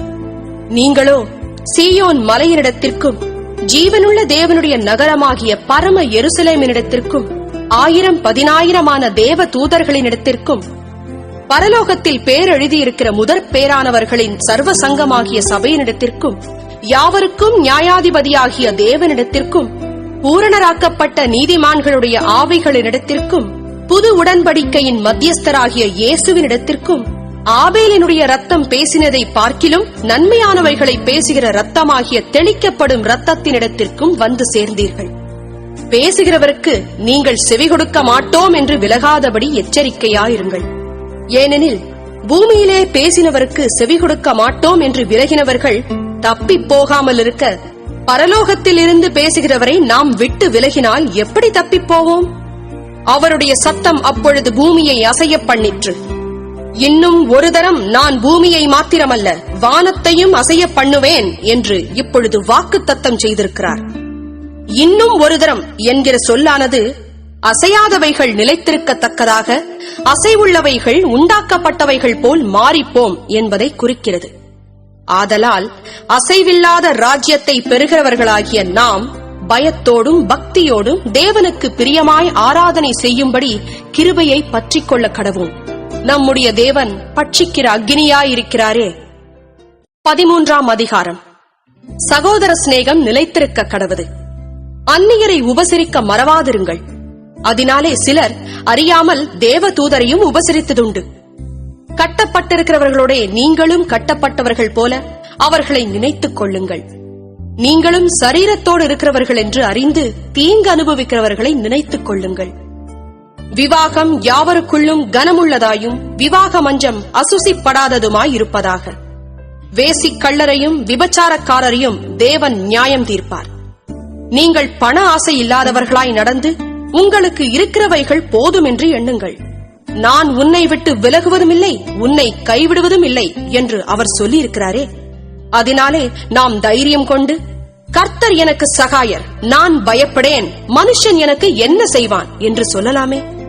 தேவ வசனத்தை உங்களுக்கு போதித்து உங்களை நடத்தினவர்களை நீங்கள் நினைத்து அவர்களுடைய நடக்கையின் முடிவை நன்றாய் சிந்தித்து அவர்களுடைய விசுவாசத்தை பின்பற்றுங்கள். இயேசு கிறிஸ்து நேற்றும் இன்றும் என்றும் மாறாதவராய் இருக்கிறார். பலவிதமான அந்நிய போதனைகளால் அலைப்புண்டு திரியாதிருங்கள். போஜன பதார்த்தங்களினால் அல்ல, கிருபையினாலே இருதயம் ஸ்திரப்படுகிறது நல்லது. போஜன பதார்த்தங்களில் முயற்சி செய்கிறவர்கள் பலனடையவில்லையே. நமக்கு ஒரு பலிபீடம் உண்டு. அதற்குரியவைகளை புசிக்கிறதற்கு கூடாரத்தில் ஆராதனை செய்கிறவர்களுக்கு அதிகாரம் இல்லை. ஏனென்றால் எந்த மிருகங்களுடைய இரத்தம் பாவங்களின் நிமித்தமாக பரிசுத்த ஸ்தலத்துக்குள் பிரதான ஆசாரியராலே கொண்டு வரப்படுகிறதோ அந்த மிருகங்களின் உடல்கள் பாளையத்துக்கு புறம்பே சுட்டெரிக்கப்படும். அந்தப்படியே இயேசுவும் தம்முடைய சொந்த இரத்தத்தினாலே ஜனத்தை பரிசுத்தம் செய்யும்படியாக நகர வாசலுக்கு புறம்பே பாடுபட்டார். ஆகையால் நாம் அவருடைய நிந்தையை சுமந்து பாளையத்துக்கு புறம்பே அவரிடத்திற்கு புறப்பட்டு போக கடவோம். நிலையான நகரம் நமக்கு இங்கே இல்லை, வரப்போகிறதையே நாடி தேடுகிறோம். ஆகையால் அவருடைய நாமத்தை துதிக்கும் உதடுகளின் கனியாகிய ஸ்தோத்திர பலியை அவர் மூலமாய் எப்போதும் தேவனுக்கு செலுத்த கடவோம். அன்றியும் நன்மை செய்யவும் தான தர்மம் பண்ணவும் மறவாதிருங்கள். இப்படிப்பட்ட பலிகளின் மேல் தேவன் பிரியமாயிருக்கிறார். உங்களை நடத்துகிறவர்கள் உங்கள் ஆத்துமாக்களுக்காக உத்தரவாதம் பண்ணுகிறவர்களாய் விழித்திருக்கிறவர்களானபடியால் அவர்கள் துக்கத்தோட அல்ல, சந்தோஷத்தோட அதை செய்யும்படி அவர்களுக்கு கீழ்ப்படிந்து அடங்குங்கள். அவர்கள் துக்கத்தோட அப்படி செய்தால் அது உங்களுக்கு பிரயோஜனமாய் இருக்க மாட்டாதே. எங்களுக்காக வேண்டிக் கொள்ளுங்கள். நாங்கள் நல் மனசாட்சி உள்ளவர்களாய் எல்லாவற்றிலும் யோக்கியமாய் நடக்க விரும்புகிறோம் என்று நிச்சயித்திருக்கிறோம். நான் அதிசீக்கிரமாய் உங்களிடத்தில் வரும்படிக்கு நீங்கள் இப்படி வேண்டிக் கொள்ளும்படி அதிகமாய் கேட்டுக்கொள்கிறேன். நித்திய உடன்படிக்கையின் இரத்தத்தினாலே ஆடுகளுடைய பெரிய மேய்ப்பரான நம்முடைய கர்த்தராகிய இயேசுவை மரித்தோரிலிருந்து ஏறிவர பண்ணின சமாதானத்தின் தேவன் இயேசு கிறிஸ்துவை கொண்டு தமக்கு முன்பாக பிரியமானதை உங்களில் நடப்பித்து நீங்கள் தம்முடைய சித்தத்தின்படி செய்ய உங்களை சகலவித நற்கிரியையிலும் சீர்பொருந்தினவர்களாக்குவாராக. அவருக்கு என்றென்றைக்கும் மகிமை உண்டாவதாக. ஆமென். சகோதரரே, நான் சுருக்கமாய் உங்களுக்கு எழுதின இந்த புத்திமதியான வார்த்தைகளை நீங்கள் பொறுமையாய் ஏற்றுக்கொள்ளும்படி வேண்டிக் கொள்கிறேன். சகோதரனாகிய தீமோத்தேயு விடுதலையாக்கப்பட்டான் என்று அறிவீர்களாக. அவன் சீக்கிரமாய் வந்தால் அவனுடனே கூட நான் வந்து உங்களை காண்பேன். உங்களை நடத்துகிறவர்களையும் பரிசுத்தவான்கள் யாவரையும் வாழ்த்துங்கள். இத்தாலியா தேசத்தார் யாவரும் உங்களுக்கு வாழ்த்துதல் சொல்லுகிறார்கள். கிருபையானது உங்கள் அனைவரோடும் கூட இருப்பதாக. ஆமென். அப்போஸ்தலனாகிய யாக்கோபு எழுதின பொதுவான நிருபம், 1ஆம் அதிகாரம். தேவனுக்கும் கர்த்தராகிய இயேசு கிறிஸ்துவுக்கும் ஊழியக்காரனாகிய யாக்கோபு சிதறியிருக்கிற 12 கோத்திரங்களுக்கும் வாழ்த்துதல் சொல்லி எழுதுகிறதாவது: என் சகோதரரே, நீங்கள் பலவிதமான சோதனைகளில் அகப்படும்போது உங்கள் விசுவாசத்தின் பரீட்சையானது பொறுமையை உண்டாக்கும் என்று அறிந்து அதை மிகுந்த சந்தோஷமாக எண்ணுங்கள். நீங்கள் ஒன்றிலும் குறைவுள்ளவர்களாயிராமல் பூரணராயும் நிறைவுள்ளவர்களாயும் இருக்கும்படி பொறுமையானது பூரண கிரியை செய்யக் கடவது. உங்களில் ஒருவன் ஞானத்தில் குறைவுள்ளவனாயிருந்தால் யாவருக்கும் சம்பூர்ணமாய் கொடுக்கிறவரும் ஒருவரையும் கடிந்து கொள்ளாதவருமாகிய தேவனிடத்தில் கேட்கக் கடவன். அப்பொழுது அவனுக்குக் கொடுக்கப்படும். ஆனாலும் அவன் எவ்வளவாகிலும் சந்தேகப்படாமல் விசுவாசத்தோடே கேட்கக் கடவன். சந்தேகப்படுகிறவன் காற்றினால் அடிபட்டு அலைகிற கடலின் அலைக்கு ஒப்பாயிருக்கிறான். அப்படிப்பட்ட மனுஷன் தான் கர்த்தரிடத்தில் எதையாகிலும் பெறலாம் என்று நினையாதிருப்பானாக. இருமனமுள்ளவன் தன் வழிகளிலெல்லாம் நிலையற்றவனாயிருக்கிறான். தாழ்ந்த சகோதரன் தான் உயர்த்தப்பட்டதை குறித்து மேன்மை பாராட்டக் கடவன். ஐசுவரியவான் தான் தாழ்த்தப்பட்டதை குறித்து மேன்மை பாராட்டக் கடவன். ஏனெனில் அவன் புல்லின் பூவை போல் ஒழிந்து போவான். சூரியன் கடும் வெயிலுடன் உதித்து புல்லை உலர்த்தும் போது அதன் பூ உதிர்ந்து அதன் அழகான வடிவு அழிந்து போம். ஐசுவரியவானும் அப்படியே தன் வழிகளில் வாடிப்போவான். சோதனையை சகிக்கிற மனுஷன் பாக்கியவான். அவன் உத்தமன் என்று விளங்கின பின்பு கர்த்தர் தம்மிடத்தில் அன்பு கூறுகிறவர்களுக்கு வாக்குத்தத்தம் பண்ணின ஜீவ கிரீடத்தை பெறுவான். சோதிக்கப்படுகிற எவனும் நான் தேவனால் சோதிக்கப்படுகிறேன் என்று சொல்லாதிருப்பானாக. தேவன் பொல்லாங்கினால் சோதிக்கப்படுகிறவர் அல்ல, ஒருவனையும் அவர் சோதிக்கிறவரும் அல்ல. அவனவன் தன் தன் சுய இச்சையினாலே இழுக்கப்பட்டு சிக்குண்டு சோதிக்கப்படுகிறான். பின்பு இச்சையானது கர்ப்பந்தரித்து பாவத்தை பிறப்பிக்கும். பாவம் பூரணமாகும்போது மரணத்தை பிறப்பிக்கும். என் பிரியமான சகோதரரே, மோசம் போகாதிருங்கள். நன்மையான எந்த ஈவும் பூரணமான எந்த வரமும் பரத்தில் இருந்துண்டாகி சோதிகளின் பிதாவினிடத்திலிருந்து இறங்கி வருகிறது. அவரிடத்தில் யாதொரு மாறுதலும் யாதொரு வேற்றுமையின் நிழலும் இல்லை. அவர் சித்தங்கொண்டு தம்முடைய சிருஷ்டிகளில் நாம் முதற் பலன்களாவதற்கு நம்மை சத்திய வசனத்தினாலே ஜெனிப்பித்தார். ஆகையால் என் பிரியமான சகோதரரே, யாவரும் கேட்கிறதற்கு தீவிரமாயும் பேசுகிறதற்கு பொறுமையாயும் கோபிக்கிறதற்கு தாமதமாயும் இருக்க கடவர்கள். மனுஷருடைய கோபம் தேவனுடைய நீதியை நடப்பிக்க மாட்டாதே.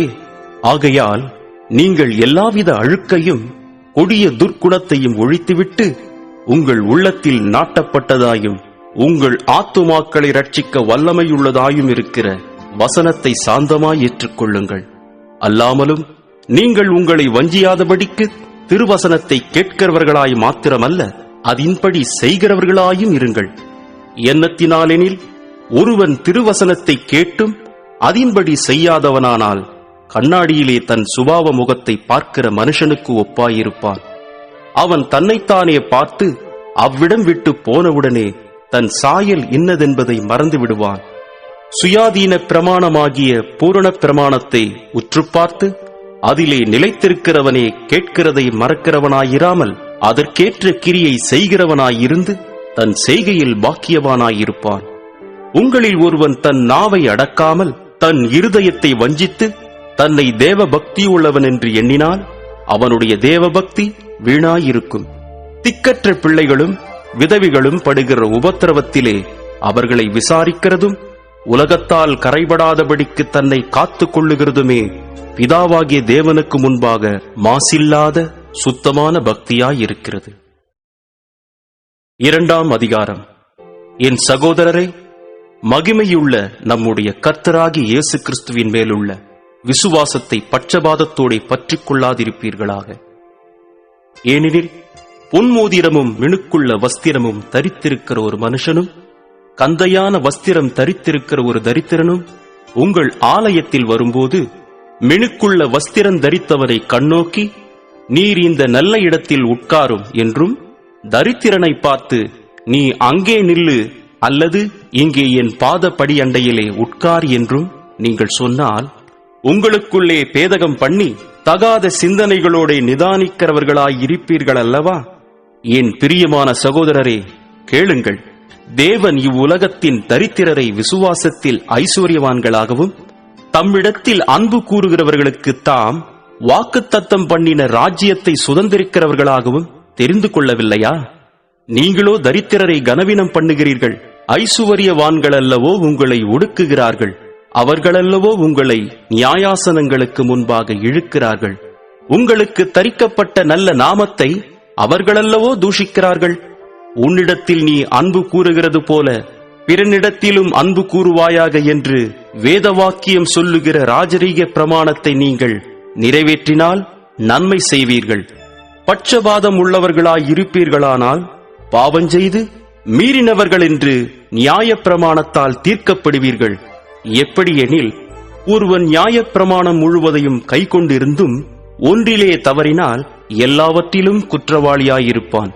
ஏனென்றால், விபசாரம் செய்யாதிருப்பாயாக என்று சொன்னவர் கொலை செய்யாதிருப்பாயாக என்றும் சொன்னார். ஆதலால் நீ விபசாரம் செய்யாமலிருந்தும் கொலை செய்தாயானால் நியாயப் பிரமாணத்தை மீறினவனாவாய். சுயாதீன பிரமாணத்தினால் நியாய தீர்ப்படைய போகிறவர்களாய் அதற்கேற்றபடி பேசி அதற்கேற்றபடி செய்யுங்கள்.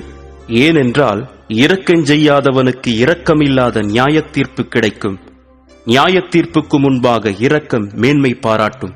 என் சகோதரரே, ஒருவன் தனக்கு விசுவாசம் உண்டென்று சொல்லியும் கிரியைகளில்லாதவனானால் அவனுக்கு பிரயோஜனம் என்ன? அந்த விசுவாசம் அவனை இரட்சிக்குமா? ஒரு சகோதரனாவது சகோதரியாவது வஸ்திரமில்லாமலும் அனுதின ஆகாரமில்லாமலும் இருக்கும்போது உங்களில் ஒருவன் அவர்களை நோக்கி, நீங்கள் சமாதானத்தோடே போங்கள், குளிர் காய்ந்து பசியாருங்கள் என்று சொல்லியும் சரீரத்திற்கு வேண்டியவைகளை அவர்களுக்கு கொடாவிட்டால் பிரயோஜனம் என்ன?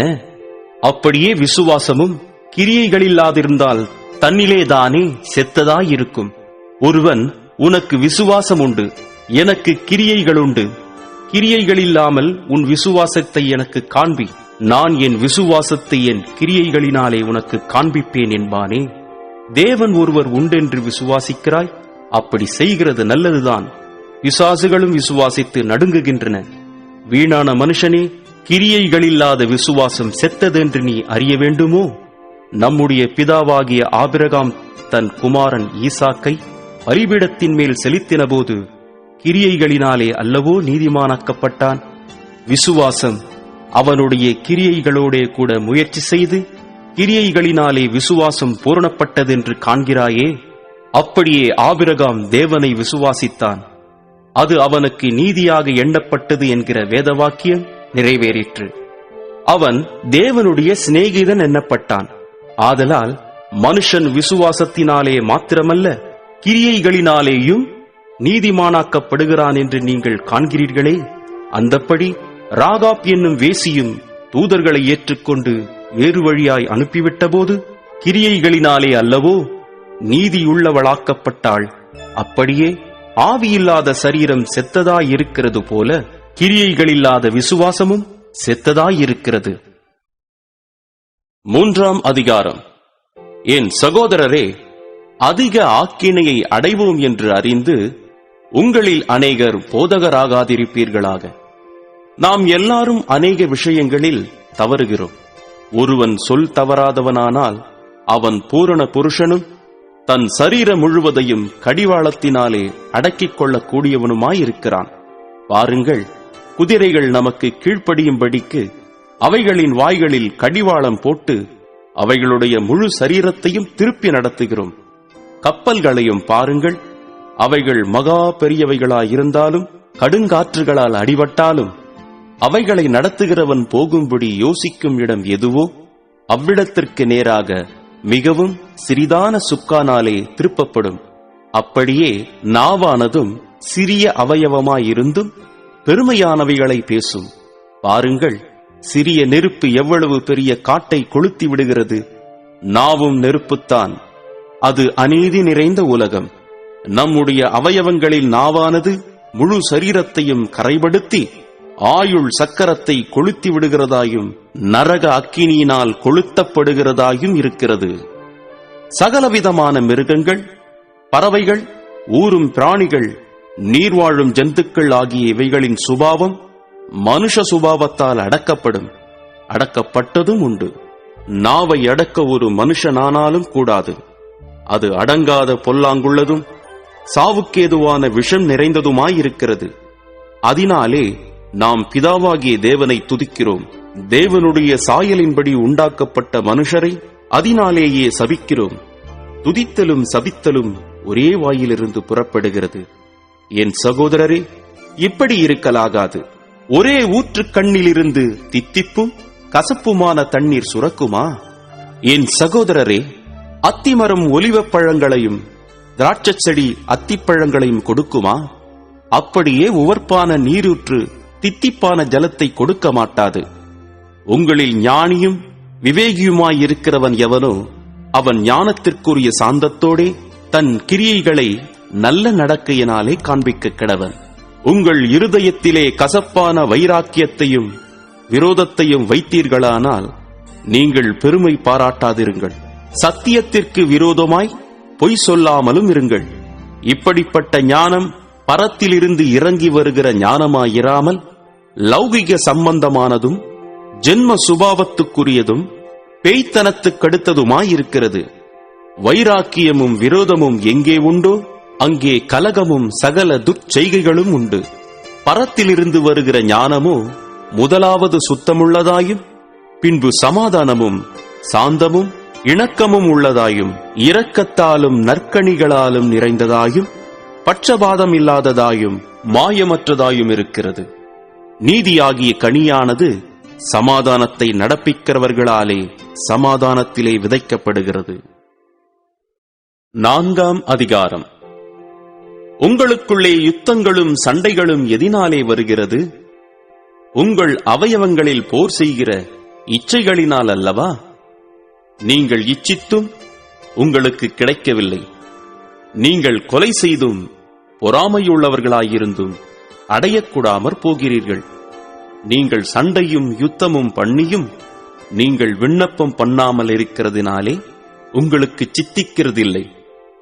நீங்கள் விண்ணப்பம் பண்ணியும் உங்கள் இச்சைகளை நிறைவேற்றும்படி செலவழிக்க வேண்டுமென்று தகாத விதமாய் விண்ணப்பம் பண்ணுகிறபடியினால் பெற்றுக்கொள்ளாமல் இருக்கிறீர்கள். விபசாரரே, விபசாரிகளே, உலக சிநேகம் தேவனுக்கு விரோதமான பகை என்று அறியீர்களா? ஆகையால் உலகத்துக்கு சிநேகிதனாயிருக்க விரும்புகிறவன் தேவனுக்கு பகைஞனாகிறான். நம்மில் வாசமாயிருக்கிற ஆவியானவர் நம்மிடத்தில் வைராக்கிய வாஞ்சையாயிருக்கிறார் என்று வேத வாக்கியம் வீணாய் சொல்லுகிறதென்று நினைக்கிறீர்களா?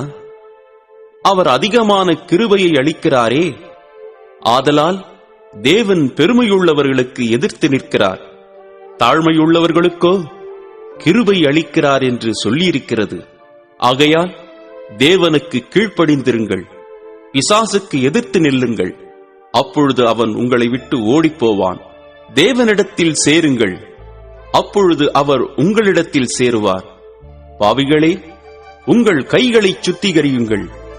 இருமனம் உள்ளவர்களே, உங்கள் இருதயங்களை பரிசுத்தமாக்குங்கள். நீங்கள் துயரப்பட்டு துக்கித்து அழுங்கள். உங்கள் நகைப்பு துக்கிப்பாகவும் உங்கள் சந்தோஷம் சஞ்சலமாகவும் மாறக்கெடவது. கர்த்தருக்கு முன்பாக தாழ்மைப்படுங்கள், அப்பொழுது அவர் உங்களை உயர்த்துவார். சகோதரரே, ஒருவருக்கொருவர் விரோதமாய் பேசாதிருங்கள். சகோதரனுக்கு விரோதமாய் பேசி தன் சகோதரனை குற்றப்படுத்துகிறவன் நியாயப்பிரமாணத்திற்கு விரோதமாய் பேசி நியாயப்பிரமாணத்தை குற்றப்படுத்துகிறான். நியாயப்பிரமாணத்தை குற்றப்படுத்துவாயானால் நீ நியாயப்பிரமாணத்தின்படி செய்கிறவனாயிராமல் அதற்கு நியாயாதிபதியாயிருப்பாய். நியாயப்பிரமாணத்தை கட்டளையிடுகிறவர் ஒருவரே, அவரே ரட்சிக்கவும் அழிக்கவும் வல்லவர். மற்றவனை குற்றப்படுத்துகிறதற்கு நீ யார்? மேலும் நாங்கள் இன்றைக்கு அல்லது நாளைக்கு இன்ன பட்டணத்திற்கு போய் அங்கே 1 வருஷம் தங்கி வியாபாரம் செய்து சம்பாத்தியம் பண்ணுவோம் என்கிறவர்களே, எழுங்கள். நாளைக்கு நடப்பது உங்களுக்கு தெரியாதே. உங்கள் ஜீவன் எப்படிப்பட்டது? கொஞ்ச காலம் தோன்றி பின்பு தோன்றாமற் போகிற புகையைப் போலிருக்கிறதே. ஆதலால் ஆண்டவருக்கு சித்தமானால் நாங்களும் உயிரோடு இருந்தால் இன்னின்னதைச் செய்வோம் என்று சொல்ல வேண்டும். இப்பொழுது உங்கள் வீம்புகளில் மேன்மை பாராட்டுகிறீர்கள். இப்படிப்பட்ட மேன்மை பாராட்டல் யாவும் பொல்லாங்காயிருக்கிறது. ஆதலால் ஒருவன் நன்மை செய்ய அறிந்தவனாயிருந்தும் அதைச் செய்யாமற் போனால் அது அவனுக்கு பாவமாயிருக்கும். 5ஆம் அதிகாரம். ஐசுவரியவான்களே, ஏளுங்கள். உங்கள் மேல் வரும் நிர்பந்தங்களின் நிமித்தம் அலறி அழுங்கள். உங்கள் ஐசுவரியம் அழிந்து உங்கள் வஸ்திரங்கள் பொட்டரித்துப் போயின. உங்கள் பொன்னும் வெள்ளியும் துருப்பிடித்தது. அவைகளிலுள்ள துரு உங்களுக்கு விரோதமாக சாட்சியாயிருந்து அக்கினியைப் போல உங்கள் மாம்சத்தை தின்னும். கடைசி நாட்களிலே பொக்கிஷத்தைச் சேர்த்தீர்கள். இதோ உங்கள் வயல்களை அறுத்த வேலைக்காரருடைய கூலி உங்களால் அநியாயமாய் பிடிக்கப்பட்டு கூக்குரலிடுகிறது. அறுத்தவர்களுடைய கூக்குரல் சேனைகளுடைய கர்த்தரின் செவிகளில் பட்டது. பூமியிலே நீங்கள் சம்பிரமமாய் வாழ்ந்து சுகபோகத்தில் உழன்றீர்கள். கொழுத்தவைகளை அடிக்கும் நாளில் நடக்கிறது போல உங்கள் இருதயங்களை போஷித்தீர்கள். நீதிமானை நீங்கள் ஆக்கினைக்குள்ளாக தீர்த்து கொலை செய்தீர்கள். அவன் உங்களோடே எதிர்த்து நிற்கவில்லை. இப்படி இருக்க சகோதரரே, கர்த்தர் வருமளவும் நீடிய பொறுமையாயிருங்கள். இதோ பயிரிடுகிறவன் பூமியில் நற்பலனை அடைய வேண்டுமென்று முன்மாறியும் பின்மாறியும் வருமளவும் நீடிய பொறுமையோடே காத்திருக்கிறான். நீங்களும் நீடிய பொறுமையோடு இருந்து உங்கள் இருதயங்களை ஸ்திரப்படுத்துங்கள். கர்த்தரின் வருகை சமீபமாயிருக்கிறதே. சகோதரரே, நீங்கள் நியாயம் தீர்க்கப்படாதபடிக்கு ஒருவருக்கொருவர் விரோதமாய் முறையிடாதிருங்கள். இதோ நியாயாதிபதி வாசற்படியில் நிற்கிறார். என் சகோதரரே, கர்த்தருடைய நாமத்தினாலே பேசின தீர்க்கதரிசிகளை துன்பப்படுதலுக்கும் நீடிய பொறுமைக்கும் திருஷ்டாந்தமாக வைத்துக் கொள்ளுங்கள். இதோ பொறுமையாயிருக்கிறவர்களை பாக்கியவான்கள் என்கிறோமே. யோபின் பொறுமையை குறித்து கேள்விப்பட்டிருக்கிறீர்கள். கர்த்தருடைய செயலின் முடிவையும் கண்டிருக்கிறீர்கள். கர்த்தர் மிகுந்த உருக்கமும் இரக்கமும் உள்ளவராயிருக்கிறாரே. விசேஷமாய் என் சகோதரரே, வானத்தின் பேரிலாவது பூமியின் பேரிலாவது வேறெந்த ஆணையினாலாவது சத்தியம் பண்ணாதிருங்கள். நீங்கள் ஆக்கினைக்குள்ளாக தீர்க்கப்படாதபடிக்கு உள்ளதை உள்ளதென்றும் இல்லதை இல்லதென்றும் சொல்லக் கடவீர்கள். உங்களில் ஒருவன் துன்பப்பட்டால் ஜெபம் பண்ணக் கடவன். ஒருவன் மகிழ்ச்சியாயிருந்தால் சங்கீதம் பாடக் கடவன். உங்களில் ஒருவன் வியாதிப்பட்டால் அவன் சபையின் மூப்பர்களை வரவழைப்பானாக. அவர்கள் கர்த்தருடைய நாமத்தினாலே அவனுக்கு எண்ணெய் பூசி அவனுக்காக ஜெபம் பண்ணக் கடவர்கள். அப்பொழுது விசுவாசமுள்ள ஜெபம் பிணியாளியை இரட்சிக்கும். கர்த்தர் அவனை எழுப்புவார். அவன் பாவம் செய்தவனானால் அது அவனுக்கு மன்னிக்கப்படும். நீங்கள் சொஸ்தமடையும்படிக்கு உங்கள் குற்றங்களை ஒருவருக்கொருவர் அறிக்கையிட்டு ஒருவருக்காக ஒருவர் ஜெபம் பண்ணுங்கள். நீதிமான் செய்யும் ஊக்கமான வேண்டுதல் மிகவும் பலனுள்ளதாயிருக்கிறது. எலியா என்பவன் நம்மைப் போல பாடுள்ள மனுஷனாயிருந்தும் மழை பெய்யாதபடிக்கு கருத்தாய் ஜெபம் பண்ணினான். அப்பொழுது 3 வருஷமும் 6 மாதமும் பூமியின் மேல் மழை பெய்யவில்லை. மறுபடியும் ஜெபம் பண்ணினான். அப்பொழுது வானம் மழையை பொழிந்தது, பூமி தன் பலனை தந்தது. சகோதரரே, உங்களில் ஒருவன் சத்தியத்தை விட்டு விலகி மோசம் போகும்போது மற்றொருவன் அவனை திருப்பினால், தப்பிப்போன மார்க்கத்தினின்று பாவியை திருப்புகிறவன் ஒரு ஆத்துமாவை மரணத்தினின்று ரட்சித்து திரளான பாவங்களை மூடுவான் என்று அறியக்கடவன். அப்போஸ்தலனாகிய பேதுரு எழுதின பொதுவான முதலாம் நிருபம், 1ஆம் அதிகாரம். இயேசு கிறிஸ்துவின் அப்போஸ்தலனாகிய பேதுரு பொந்து, கலாத்தியா, கப்பத்தோக்கியா, ஆசியா, பித்தனியா தேசங்களிலே சிதறி இருக்கிறவர்களில் பிதாவாகிய தேவனுடைய முன்னறிவின்படியே ஆவியானவரின் பரிசுத்தமாக்குதலினாலே கீழ்ப்படிதலுக்கும் இயேசு கிறிஸ்துவினுடைய இரத்தம் தெளிக்கப்படுதலுக்கும் தெரிந்து கொள்ளப்பட்ட பரதேசிகளுக்கு எழுதுகிறதாவது, கிருபையும் சமாதானமும் உங்களுக்கு பெருக கடவது. நம்முடைய கர்த்தராகிய இயேசு கிறிஸ்துவின் பிதாவாகிய தேவனுக்கு ஸ்தோத்திரம் உண்டாவதாக. அவர் இயேசு கிறிஸ்து மரித்தோரிலிருந்து எழுந்ததினாலே அழியாததும் மாசற்றதும் வாடாததுமாகிய சுதந்திரத்திற்கேதுவாக ஜீவனுள்ள நம்பிக்கை உண்டாகும்படி தமது மிகுந்த இரக்கத்தின்படியே நம்மை மறுபடியும் ஜெனிப்பித்தார். கடைசி காலத்திலே வெளிப்பட ஆயத்தமாக்கப்பட்டிருக்கிற ரட்சிப்புக்கு ஏதுவாக விசுவாசத்தை கொண்டு தேவனுடைய பலத்தினாலே காக்கப்பட்டிருக்கிற உங்களுக்கு அந்த சுதந்திரம் பரலோகத்தில் வைக்கப்பட்டிருக்கிறது. இதிலே நீங்கள் மிகவும் சந்தோஷப்படுகிறீர்கள். என்றாலும் துன்பப்பட வேண்டியது அவசியமானதால் இப்பொழுது கொஞ்ச காலம் பலவிதமான சோதனைகளினாலே துக்கப்படுகிறீர்கள். அழிந்து போகிற பொன் அக்கினியினாலே சோதிக்கப்படும். அதை பார்க்கிலும் அதிக விலையேற பெற்றதாயிருக்கிற உங்கள் விசுவாசம் சோதிக்கப்பட்டு இயேசு கிறிஸ்து வெளிப்படும் போது உங்களுக்கு புகழ்ச்சியும் கனமும் மகிமையும் உண்டாக காணப்படும். அவரை நீங்கள் காணாமலிருந்தும் அவரிடத்தில் அன்பு கூறுகிறீர்கள். இப்பொழுது அவரை தரிசியாமலிருந்தும் அவரிடத்தில் விசுவாசம் வைத்து சொல்லி முடியாததும் மகிமையால் நிறைந்ததுமாயிருக்கிற சந்தோஷமுள்ளவர்களாய் களிகூர்ந்து உங்கள் விசுவாசத்தின் பலனாகிய ஆத்தும ரட்சிப்பை அடைகிறீர்கள். உங்களுக்கு உண்டான கிருபையை குறித்து தீர்க்க தரிசனம் சொன்ன தீர்க்கதரிசிகள் இந்த ரட்சிப்பை குறித்து கருத்தாய் ஆராய்ந்து பரிசோதனை பண்ணினார்கள். தங்களிலுள்ள கிறிஸ்துவின் ஆவியானவர் கிறிஸ்துவுக்கு உண்டாகும் பாடுகளையும் அவைகளுக்கு பின்வரும் மகிமைகளையும் முன் அறிவித்த போது இன்ன காலத்தை குறித்தார் என்பதையும் அந்த காலத்தின் விசேஷம் இன்னதென்பதையும் ஆராய்ந்தார்கள். தங்கள் நிமித்தமல்ல, நமது நிமித்தமே இவைகளை தெரிவித்தார்கள் என்று அவர்களுக்கு வெளியாக்கப்பட்டது. பரலோகத்திலிருந்து அனுப்பப்பட்ட பரிசுத்த ஆவியினாலே உங்களுக்கு சுவிசேஷத்தை பிரசங்கித்தவர்களைக் கொண்டு இவைகள் இப்பொழுது உங்களுக்கு அறிவிக்கப்பட்டு வருகிறது. இவைகளை உற்று பார்க்க தேவதூதரும் ஆசையாயிருக்கிறார்கள். ஆகையால் நீங்கள் உங்கள் மனதின் அறையை கட்டிக்கொண்டு தெளிந்த புத்தியுள்ளவர்களாயிருந்து இயேசு கிறிஸ்து வெளிப்படும் போது உங்களுக்கு அளிக்கப்படும் கிருபையின் மேல் பூரண நம்பிக்கையுள்ளவர்களாயிருங்கள். நீங்கள் முன்னே உங்கள் அறியாமையினாலே கொண்டிருந்த இச்சைகளின்படி இனி நடவாமல் கீழ்ப்படுகிற பிள்ளைகளாயிருந்து உங்களை அழைத்தவர் பரிசுத்தராயிருக்கிறது போல நீங்களும் உங்கள் நடக்கைகள் எல்லாவற்றிலேயும் பரிசுத்தராயிருங்கள். நான் பரிசுத்தர், ஆகையால் நீங்களும் பரிசுத்தராயிருங்கள் என்று எழுதியிருக்கிறதே. அன்றியும் பட்சபாதம் இல்லாமல் அவனவனுடைய கிரியைகளின்படி நியாயம் தீர்க்கிறவரை நீங்கள் பிதாவாக தொழுது கொண்டு வருகிறபடியால் இங்கே பரதேசிகளாய் சஞ்சரிக்கும் அளவும் பயத்துடனே நடந்து கொள்ளுங்கள். உங்கள் முன்னோர்களால் பாரம்பரியமாய் நீங்கள் அனுசரித்து வந்த வீணான நடத்தையினின்று அழிவுள்ள வஸ்துக்களாகிய வெள்ளியினாலும் பொன்னினாலும் மீட்கப்படாமல் குற்றமில்லாத மாசற்ற ஆட்டுக்குட்டியாகிய கிறிஸ்துவின் விலையேற பெற்ற இரத்தத்தினாலே மீட்கப்பட்டீர்கள் என்று அறிந்திருக்கிறீர்களே.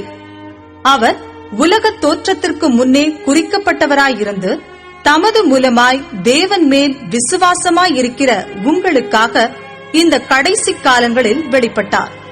உங்கள் விசுவாசமும் நம்பிக்கையும் தேவன் மேல் இருக்கும்படி அவரை மரித்தோரிலிருந்து எழுப்பி அவருக்கு மகிமையை கொடுத்தார்.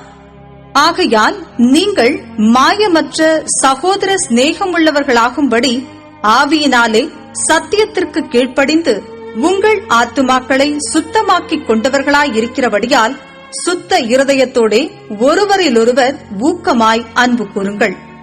அழிவுள்ள வித்தினாலே அல்ல, என்றென்றைக்கும் நிற்கிறதும் ஜீவனுள்ளதுமான தேவ வசனமாகிய அழிவில்லாத வித்தினாலே மறுபடியும் ஜனிப்பிக்கப்பட்டிருக்கிறீர்களே. மாம்சமெல்லாம் புல்லை போலவும் மனுஷருடைய மகிமையெல்லாம் புல்லின் பூவை போலவும் இருக்கிறது. புல் உலர்ந்தது, அதன் பூவும் உதிர்ந்தது. கர்த்தருடைய வசனமோ என்றென்றைக்கும் நிலைத்திருக்கும். உங்களுக்கு சுவிசேஷமாய் அறிவிக்கப்பட்டு வருகிற வசனம் இதுவே. 2ஆம் அதிகாரம். இப்படி இருக்க கர்த்தர் தயையுள்ளவர் என்பதை நீங்கள் ருசி பார்த்ததுண்டானால் சகல துர்குணத்தையும் சகலவித கபடத்தையும் வஞ்சகங்களையும் பொறாமைகளையும் சகலவித புறங்கூறுதலையும் ஒழித்துவிட்டு நீங்கள் வளரும்படி புதிதாய் பிறந்த குழந்தைகளைப் போல திருவசனமாகிய களங்கமில்லாத ஞானப்பாலின் மேல் வாஞ்சையாயிருங்கள். மனுஷரால் தள்ளப்பட்டதாயினும் தேவனால் தெரிந்து கொள்ளப்பட்டதும் விலையேற பெற்றதுமாயிருக்கிற ஜீவனுள்ள கல்லாகிய அவரிடத்தில் சேர்ந்தவர்களாகிய நீங்களும் ஜீவனுள்ள கற்களைப் போல ஆவிக்கேற்ற மாளிகையாகவும் இயேசு கிறிஸ்து மூலமாய் தேவனுக்கு பிரியமான ஆவிக்கேற்ற பலிகளை செலுத்தும் படிக்கு பரிசுத்த ஆசாரிய கூட்டமாகவும் கட்டப்பட்டு வருகிறீர்கள். அந்தபடியே இதோ தெரிந்து கொள்ளப்பட்டதும் விலையேற பெற்றதுமாயிருக்கிற மூலைக்கல்லை சீயோனில் வைக்கிறேன், அதின் மேல் விசுவாசமாயிருக்கிறவன் வெட்கப்படுவதில்லை என்று வேதத்திலே சொல்லியிருக்கிறது. ஆகையால் விசுவாசிக்கிற உங்களுக்கு அது விலையேற பெற்றது. கீழ்ப்படியாமல் இருக்கிறவர்களுக்கோ வீட்டை கட்டுகிறவர்களால் தள்ளப்பட்ட பிரதான மூலைக்கல்லாகிய அந்த கல் இடறுதற்கேதுவான கல்லும் விழுதற்கேதுவான கண்மலையுமாயிற்று. அவர்கள் திருவசனத்திற்கு கீழ்ப்படியாதவர்களாயிருந்து இடறுகிறார்கள், அதற்கென்றே நியமிக்கப்பட்டவர்களாயும் இருக்கிறார்கள். நீங்களோ உங்களை அந்தகாரத்தினின்று தம்முடைய ஆச்சரியமான ஒளியினிடத்திற்கு வரவழைத்தவருடைய புண்ணியங்களை அறிவிக்கும் படிக்கு தெரிந்து கொள்ளப்பட்ட சந்ததியாயும் ராஜரீகமான ஆசாரிய கூட்டமாயும் பரிசுத்த ஜாதியாயும் அவருக்கு சொந்தமான ஜனமாயும் இருக்கிறீர்கள். முன்னே நீங்கள் தேவனுடைய ஜனங்களாயிருக்கவில்லை, இப்பொழுதோ அவருடைய ஜனங்களாயிருக்கிறீர்கள். முன்னே நீங்கள் இரக்கம் பெறாதவர்களாயிருந்தீர்கள், இப்பொழுதோ இரக்கம் பெற்றவர்களாயிருக்கிறீர்கள். பிரியமானவர்களே, அந்நியர்களும் பரதேசிகளுமாயிருக்கிற நீங்கள் ஆத்துமாவுக்கு விரோதமாய் போர் செய்கிற மாம்ச இச்சைகளை விட்டு விலகி, புறஜாதிகள் உங்களை அக்கிரமக்காரர் என்று விரோதமாய் பேசும் விஷயத்தில் அவர்கள் உங்கள் நற்கிரியைகளைக் கண்டு அவற்றின் நிமித்தம் சந்திப்பின் நாளிலே தேவனை மகிமைப்படுத்தும்படி நீங்கள் அவர்களுக்குள்ளே நல் நடக்கையுள்ளவர்களாய் நடந்து கொள்ளுங்கள் என்று உங்களுக்கு புத்தி சொல்லுகிறேன். நீங்கள் மனுஷருடைய கட்டளைகள் யாவற்றிற்கும் கர்த்தர் நிமித்தம் கீழ்ப்படியுங்கள். மேலான அதிகாரமுள்ள ராஜாவுக்கானாலும் சரி, தீமை செய்கிறவர்களுக்கு ஆக்கினையும் நன்மை செய்கிறவர்களுக்கு புகழ்ச்சியும் உண்டாகும்படி அவனால் அனுப்பப்பட்ட அதிகாரிகளுக்கானாலும் சரி கீழ்ப்படியுங்கள். நீங்கள் நன்மை செய்கிறதினாலே புத்தியீன மனுஷருடைய அறியாமையை அடக்குவது தேவனுடைய சித்தமாயிருக்கிறது. சுயாதீனம் உள்ளவர்களாயிருந்தும் உங்கள் சுயாதீனத்தை துர்குணத்திற்கு மூடலாக கொண்டிராமல் தேவனுக்கு அடிமைகளாயிருங்கள். எல்லாரையும் கனம் பண்ணுங்கள். சகோதரரிடத்தில் அன்பு கூறுங்கள். தேவனுக்கு பயந்திருங்கள். ராஜாவை கனம் பண்ணுங்கள். வேலைக்காரரை அதிக பயத்துடனே உங்கள் எஜமான்களுக்கு கீழ்ப்படிந்திருங்கள். நல்லவர்களுக்கும் சாந்த குணமுள்ளவர்களுக்கும் மாத்திரம் அல்ல, முரட்டு குணமுள்ளவர்களுக்கும் கீழ்ப்படிந்திருங்கள். ஏனெனில் தேவன் மேல் பற்றுதலாயிருக்கிற மனசாட்சிய நிமித்தம் ஒருவன் அநியாயமாய் பாடுபட்டு உபத்திரவங்களை பொறுமையாய் சகித்தால் அதுவே பிரீதியாயிருக்கும். நீங்கள் குற்றம் செய்து அடிக்கப்படும் போது பொறுமையோட சகித்தால் அதனால் என்ன கீர்த்தி உண்டு? நீங்கள் நன்மை செய்து பாடுபடும் போது பொறுமையோட சகித்தால் அதுவே தேவனுக்கு முன்பாக பிரீதியாயிருக்கும். இதற்காக நீங்கள் அழைக்கப்பட்டும் இருக்கிறீர்கள். ஏனெனில் கிறிஸ்துவும் உங்களுக்காக பாடுபட்டு நீங்கள் தம்முடைய அடிச்சுவடுகளை தொடர்ந்து வரும்படி உங்களுக்கு மாதிரியை பின்வைத்து போனார். அவர் பாவம் செய்யவில்லை. அவருடைய வாயிலே வஞ்சனை காணப்படவும் இல்லை. அவர் வையப்படும் போது பதில் வையாமலும் பாடுபடும் போது பயமுறுத்தாமலும் நியாயமாய் தீர்ப்பு செய்கிறவருக்கு தம்மை ஒப்புவித்தார். நாம் பாவங்களுக்கு செத்து நீதிக்கு பிழைத்திருக்கும்படிக்கு அவர் தாமே தமது சரீரத்திலே நம்முடைய பாவங்களை சிலுவையின் மேல் சுமந்தார். அவருடைய தழும்புகளால் குணமானீர்கள். சிதறுண்ட ஆடுகளைப் போல் இருந்தீர்கள். இப்பொழுதோ உங்கள் ஆத்துமாக்களுக்கு மேய்ப்பரும் கண்காணியுமானவரிடத்தில் திருப்பப்பட்டிருக்கிறீர்கள். 3ஆம் அதிகாரம்.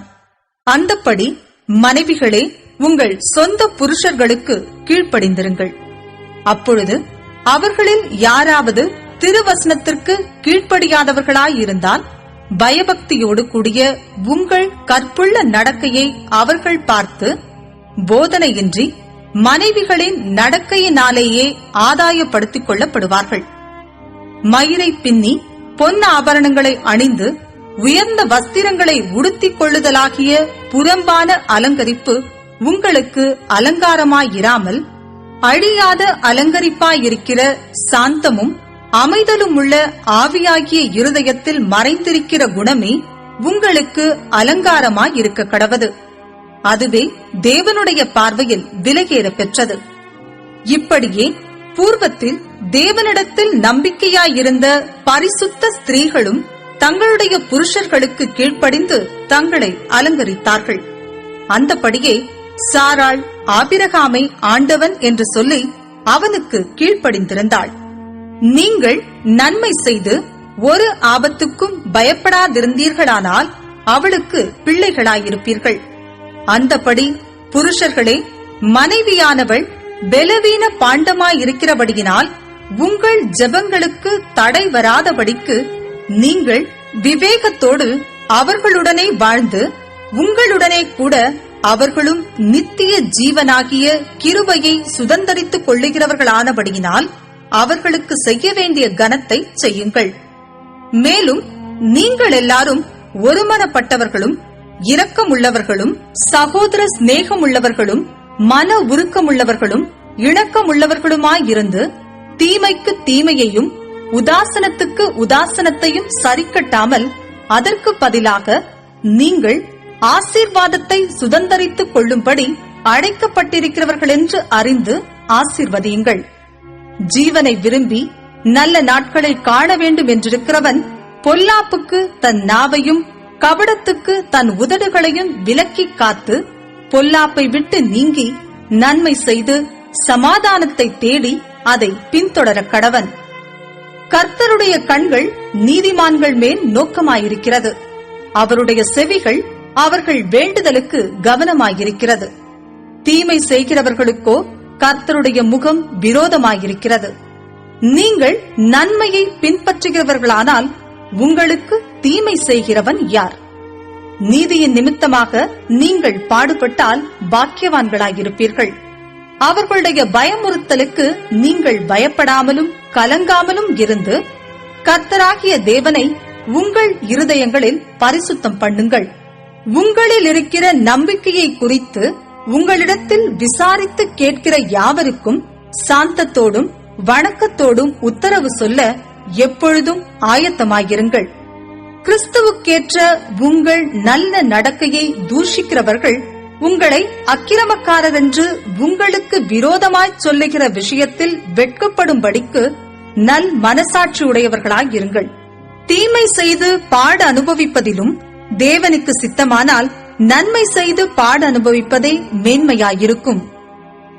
ஏனெனில் கிறிஸ்துவும் நம்மை தேவனிடத்தில் சேர்க்கும்படி அநீதியுள்ளவர்களுக்கு பதிலாக நீதியுள்ளவராய் பாவங்களின் நிமித்தம் ஒரு தரம் பாடுபட்டார். அவர் மாம்சத்திலே கொலையுண்டு ஆவியிலே உயிர்ப்பிக்கப்பட்டார். அந்த ஆவியிலே அவர் போய் காவலிலுள்ள ஆவிகளுக்கு பிரசங்கித்தார்.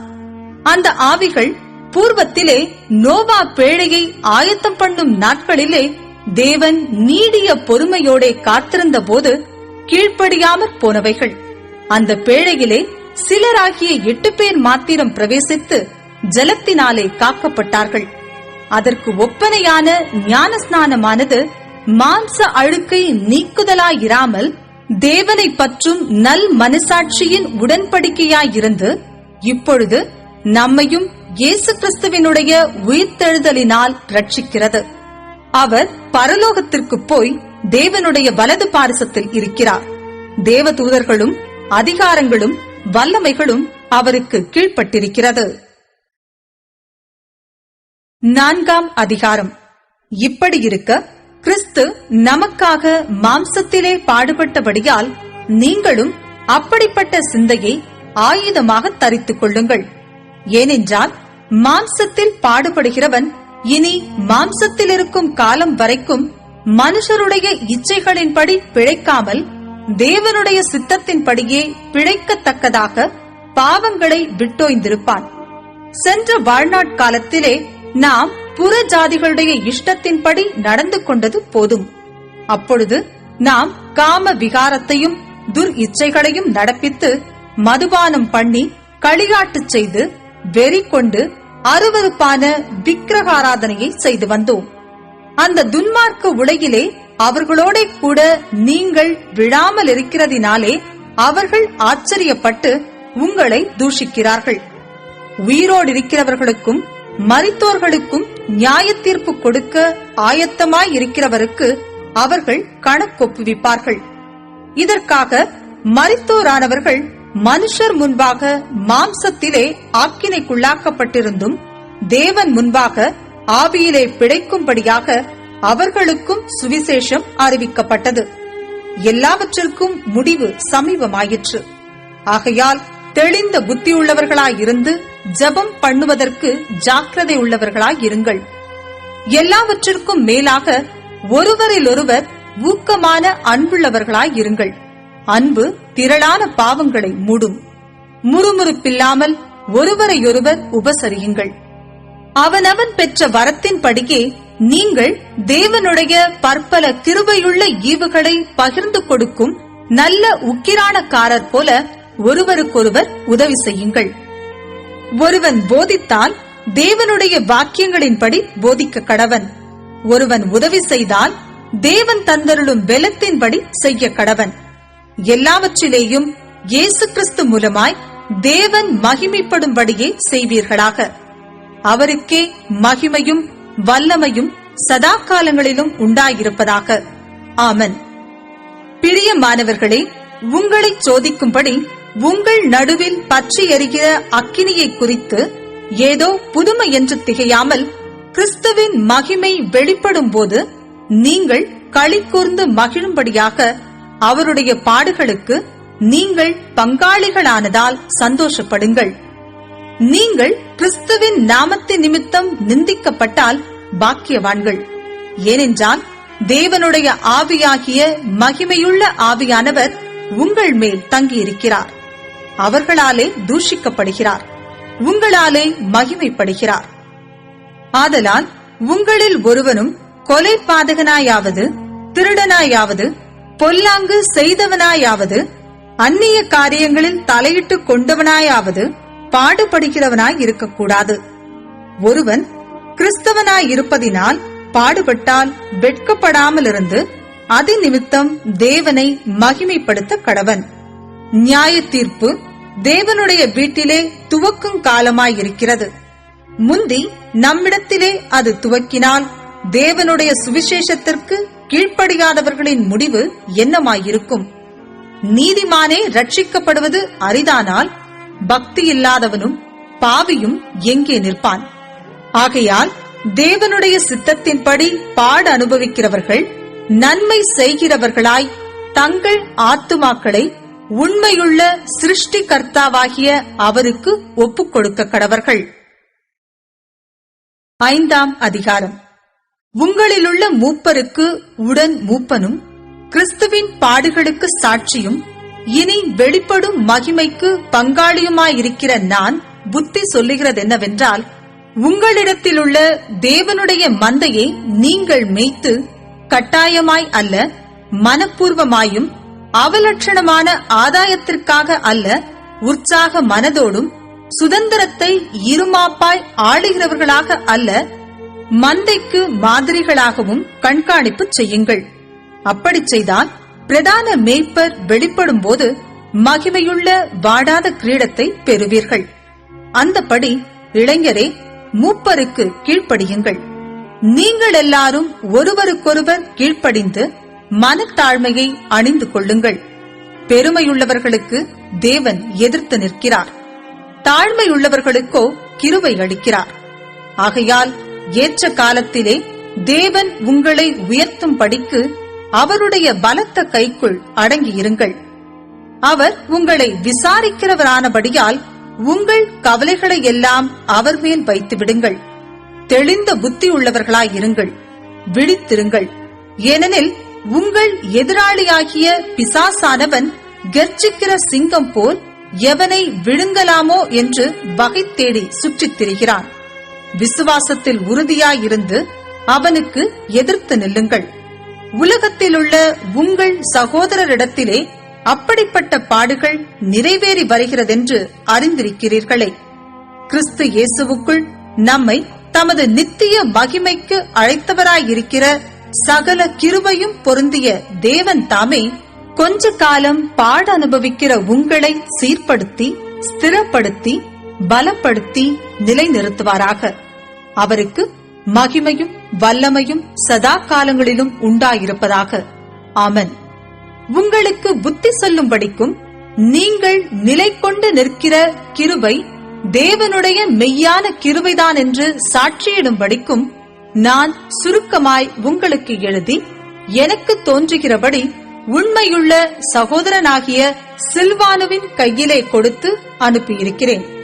உங்களுடனே கூட தெரிந்து கொள்ளப்பட்டிருக்கிற பாபிலோனிலுள்ள சபையும் என் குமாரனாகிய மார்க்கும் உங்களுக்கு வாழ்த்துதல் சொல்லுகிறார்கள்.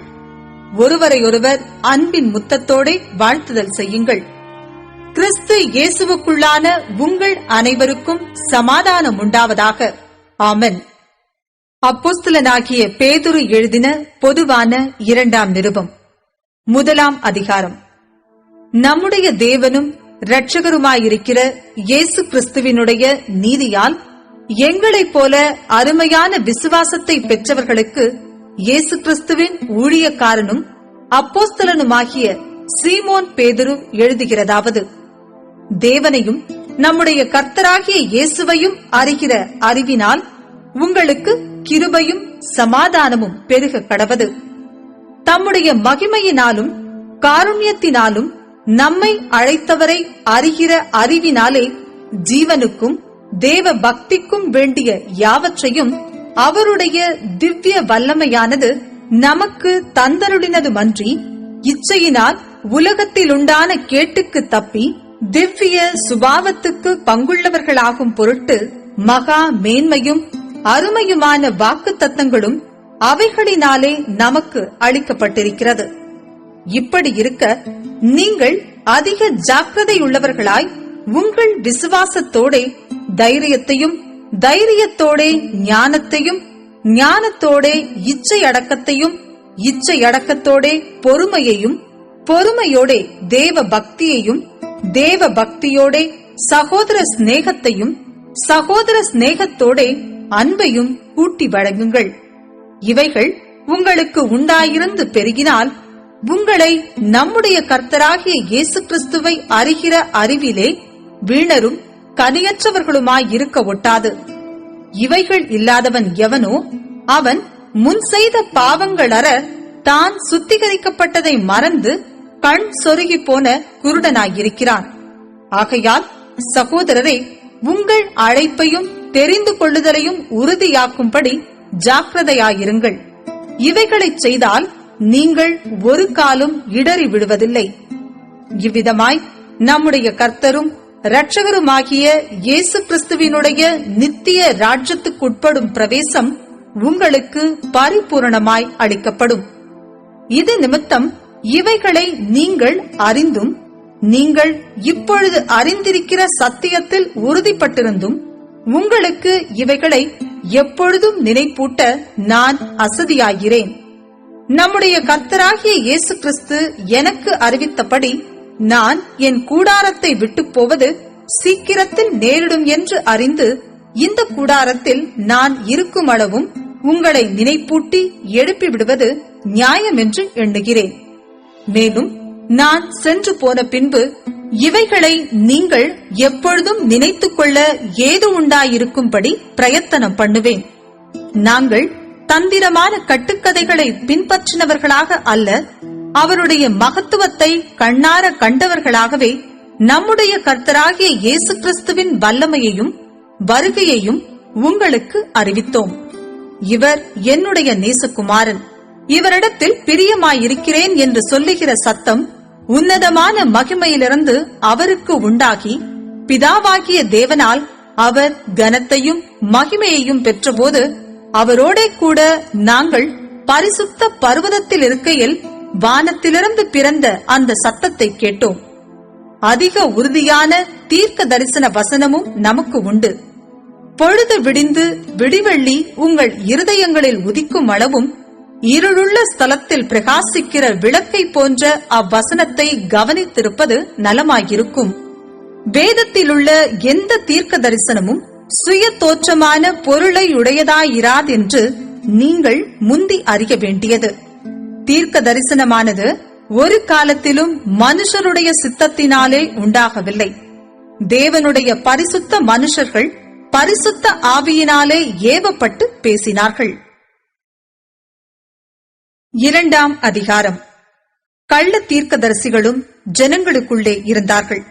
அப்படியே உங்களுக்குள்ளும் கள்ள போதகர்கள் இருப்பார்கள். அவர்கள் கேட்டுக்கேதுவான வேத புரட்டுகளை தந்திரமாய் நுழைய பண்ணி தங்களை கிரயத்துக்கு கொண்ட ஆண்டவரை மறுதலித்து தங்களுக்கு தீவிரமான அழிவை வருவித்துக் கொள்ளுவார்கள். அவர்களுடைய கெட்ட நடக்கைகளை அநேகர் பின்பற்றுவார்கள். அவர்கள் நிமித்தம் சத்திய மார்க்கம் தூஷிக்கப்படும். பொருளாசை உடையவர்களாய் தந்திரமான வார்த்தைகளால் உங்களை தங்களுக்கு ஆதாயமாக வசப்படுத்திக் கொள்ளுவார்கள். பூர்வ காலம் முதல் அவர்களுக்கு விதிக்கப்பட்ட ஆக்கினை அயர்ந்திராது, அவர்களுடைய அழிவு உறங்காது.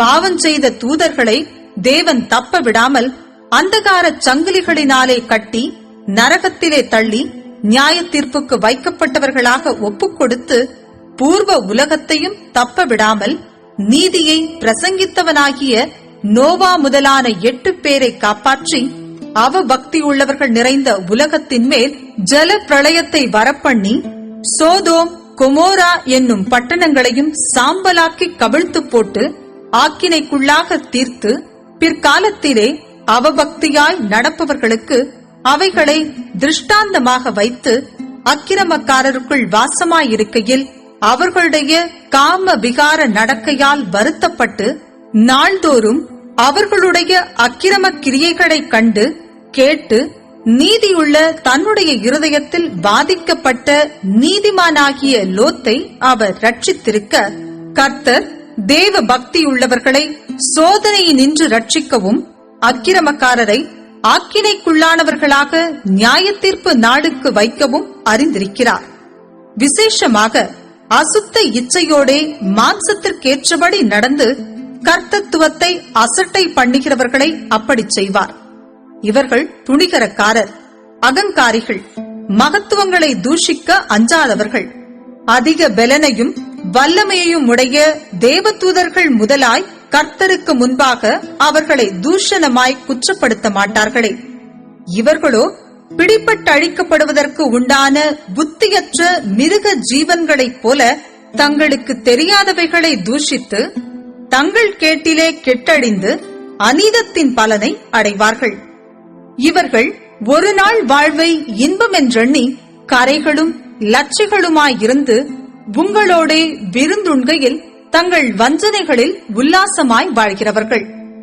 விபச்சார மயக்கத்தால் நிறைந்தவைகளும் பாவத்தை விட்டோயாதவைகளுமாயிருக்கிற கண்களை உடையவர்கள், உறுதியில்லாத ஆத்துமாக்களை தந்திரமாய் பிடித்து பொருளாசைகளில் பழகின இருதயத்தையுடைய சாபத்தின் பிள்ளைகள், செம்மையான வழியை விட்டு தப்பி நடந்து பேயோரின் குமாரனாகிய பிலேயாமின் வழியை பின்பற்றி போனவர்கள்.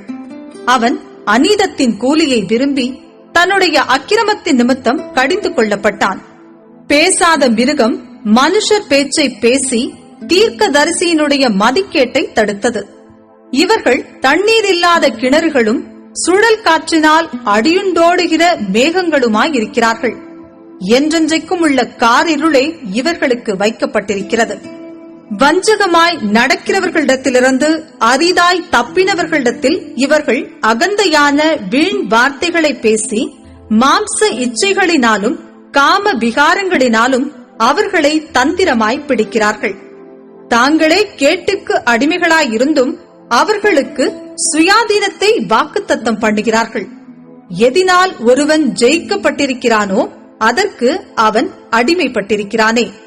கர்த்தரும் இரட்சகருமாயிருக்கிற இயேசு கிறிஸ்துவை அறிகிற அறிவினாலே உலகத்தின் அசுத்தங்களுக்கு தப்பினவர்கள் மறுபடியும் அவைகளில் சிக்கிக் கொண்டு ஜெயிக்கப்பட்டால் அவர்களுடைய பின்னிலைமை முன்னிலைமையிலும் கேடுள்ளதாயிருக்கும். அவர்கள் நீதியின் மார்க்கத்தை அறிந்த பின்பு தங்களுக்கு ஒப்புவிக்கப்பட்ட பரிசுத்த கற்பனையை விட்டு விலகுவதை பார்க்கிலும் அதை அறியாதிருந்தார்களானால் அவர்களுக்கு நலமாயிருக்கும். நாய் தான் கக்கினதை தின்னவும் கழுவப்பட்ட பன்றி சேற்றிலே புரளவும் திரும்பினது என்று சொல்லப்பட்ட மெய்யான பழமொழியின்படியே அவர்களுக்கு சம்பவித்தது. 3ஆம் அதிகாரம். பிரியமானவர்களே, இந்த 2ஆம் நிருபத்தை இப்பொழுது உங்களுக்கு எழுதுகிறேன்.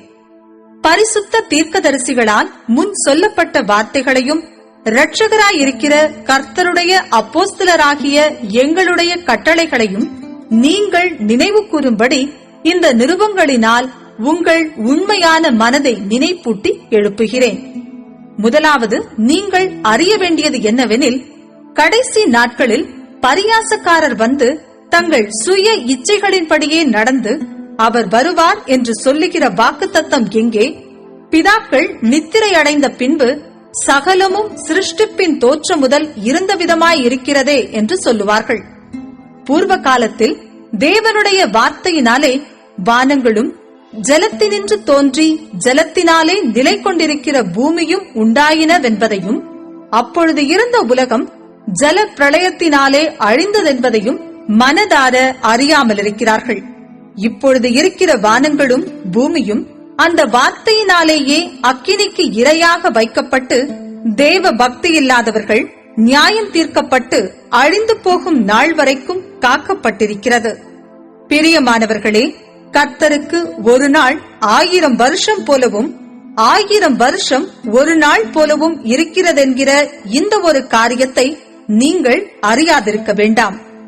தாமதிக்கிறார் என்று சிலர் எண்ணுகிறபடி கர்த்தர் தமது வாக்குத்தத்தத்தை குறித்து தாமதமாயிராமல் ஒருவரும் கெட்டுப் போகாமல் எல்லாரும் மனம் திரும்ப வேண்டும் என்று விரும்பி நம்மேல் நீடிய பொறுமையுள்ளவராயிருக்கிறார். கர்த்தருடைய நாள் இரவிலே திருடன் வருகிற விதமாய் வரும். அப்பொழுது வானங்கள் மடமட என்று அகன்று போம், பூதங்கள் வெந்து உருகிப்போம், பூமியும் அதிலுள்ள கிரியைகளும் எரிந்து அழிந்து போம்.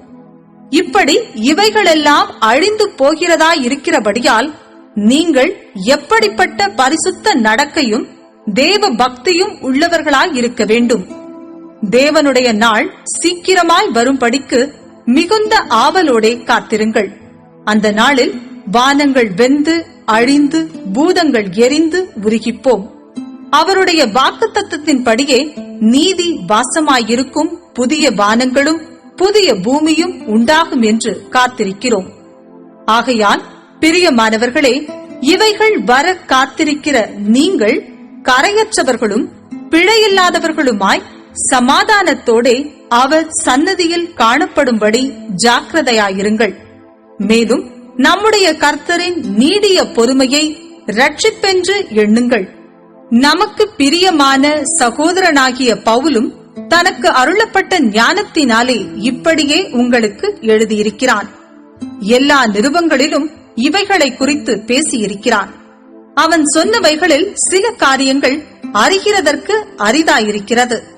கல்லாதவர்களும் உறுதி இல்லாதவர்களும் மற்ற வேத வாக்கியங்களை புரட்டுகிறது போல தங்களுக்கு கேடுவரத்தக்கதாக இவைகளையும் புரட்டுகிறார்கள். ஆதலால் பிரியமானவர்களே, இவைகளை முன்னமே நீங்கள் அறிந்திருக்கிறபடியால் அக்கிரமக்காரருடைய வஞ்சகத்திலே நீங்கள் இழுப்புண்டு உங்கள் உறுதியிலிருந்து விலகி விழுந்து போகாதபடிக்கு எச்சரிக்கையாயிருந்து நம்முடைய கர்த்தரும் இரட்சகருமாகிய இயேசு கிறிஸ்துவின் கிருபையிலும் அவரை அறிகிற அறிவிலும் வளருங்கள். அவருக்கு இப்பொழுதும் என்றென்றைக்கும் மகிமை உண்டாவதாக. ஆமென்.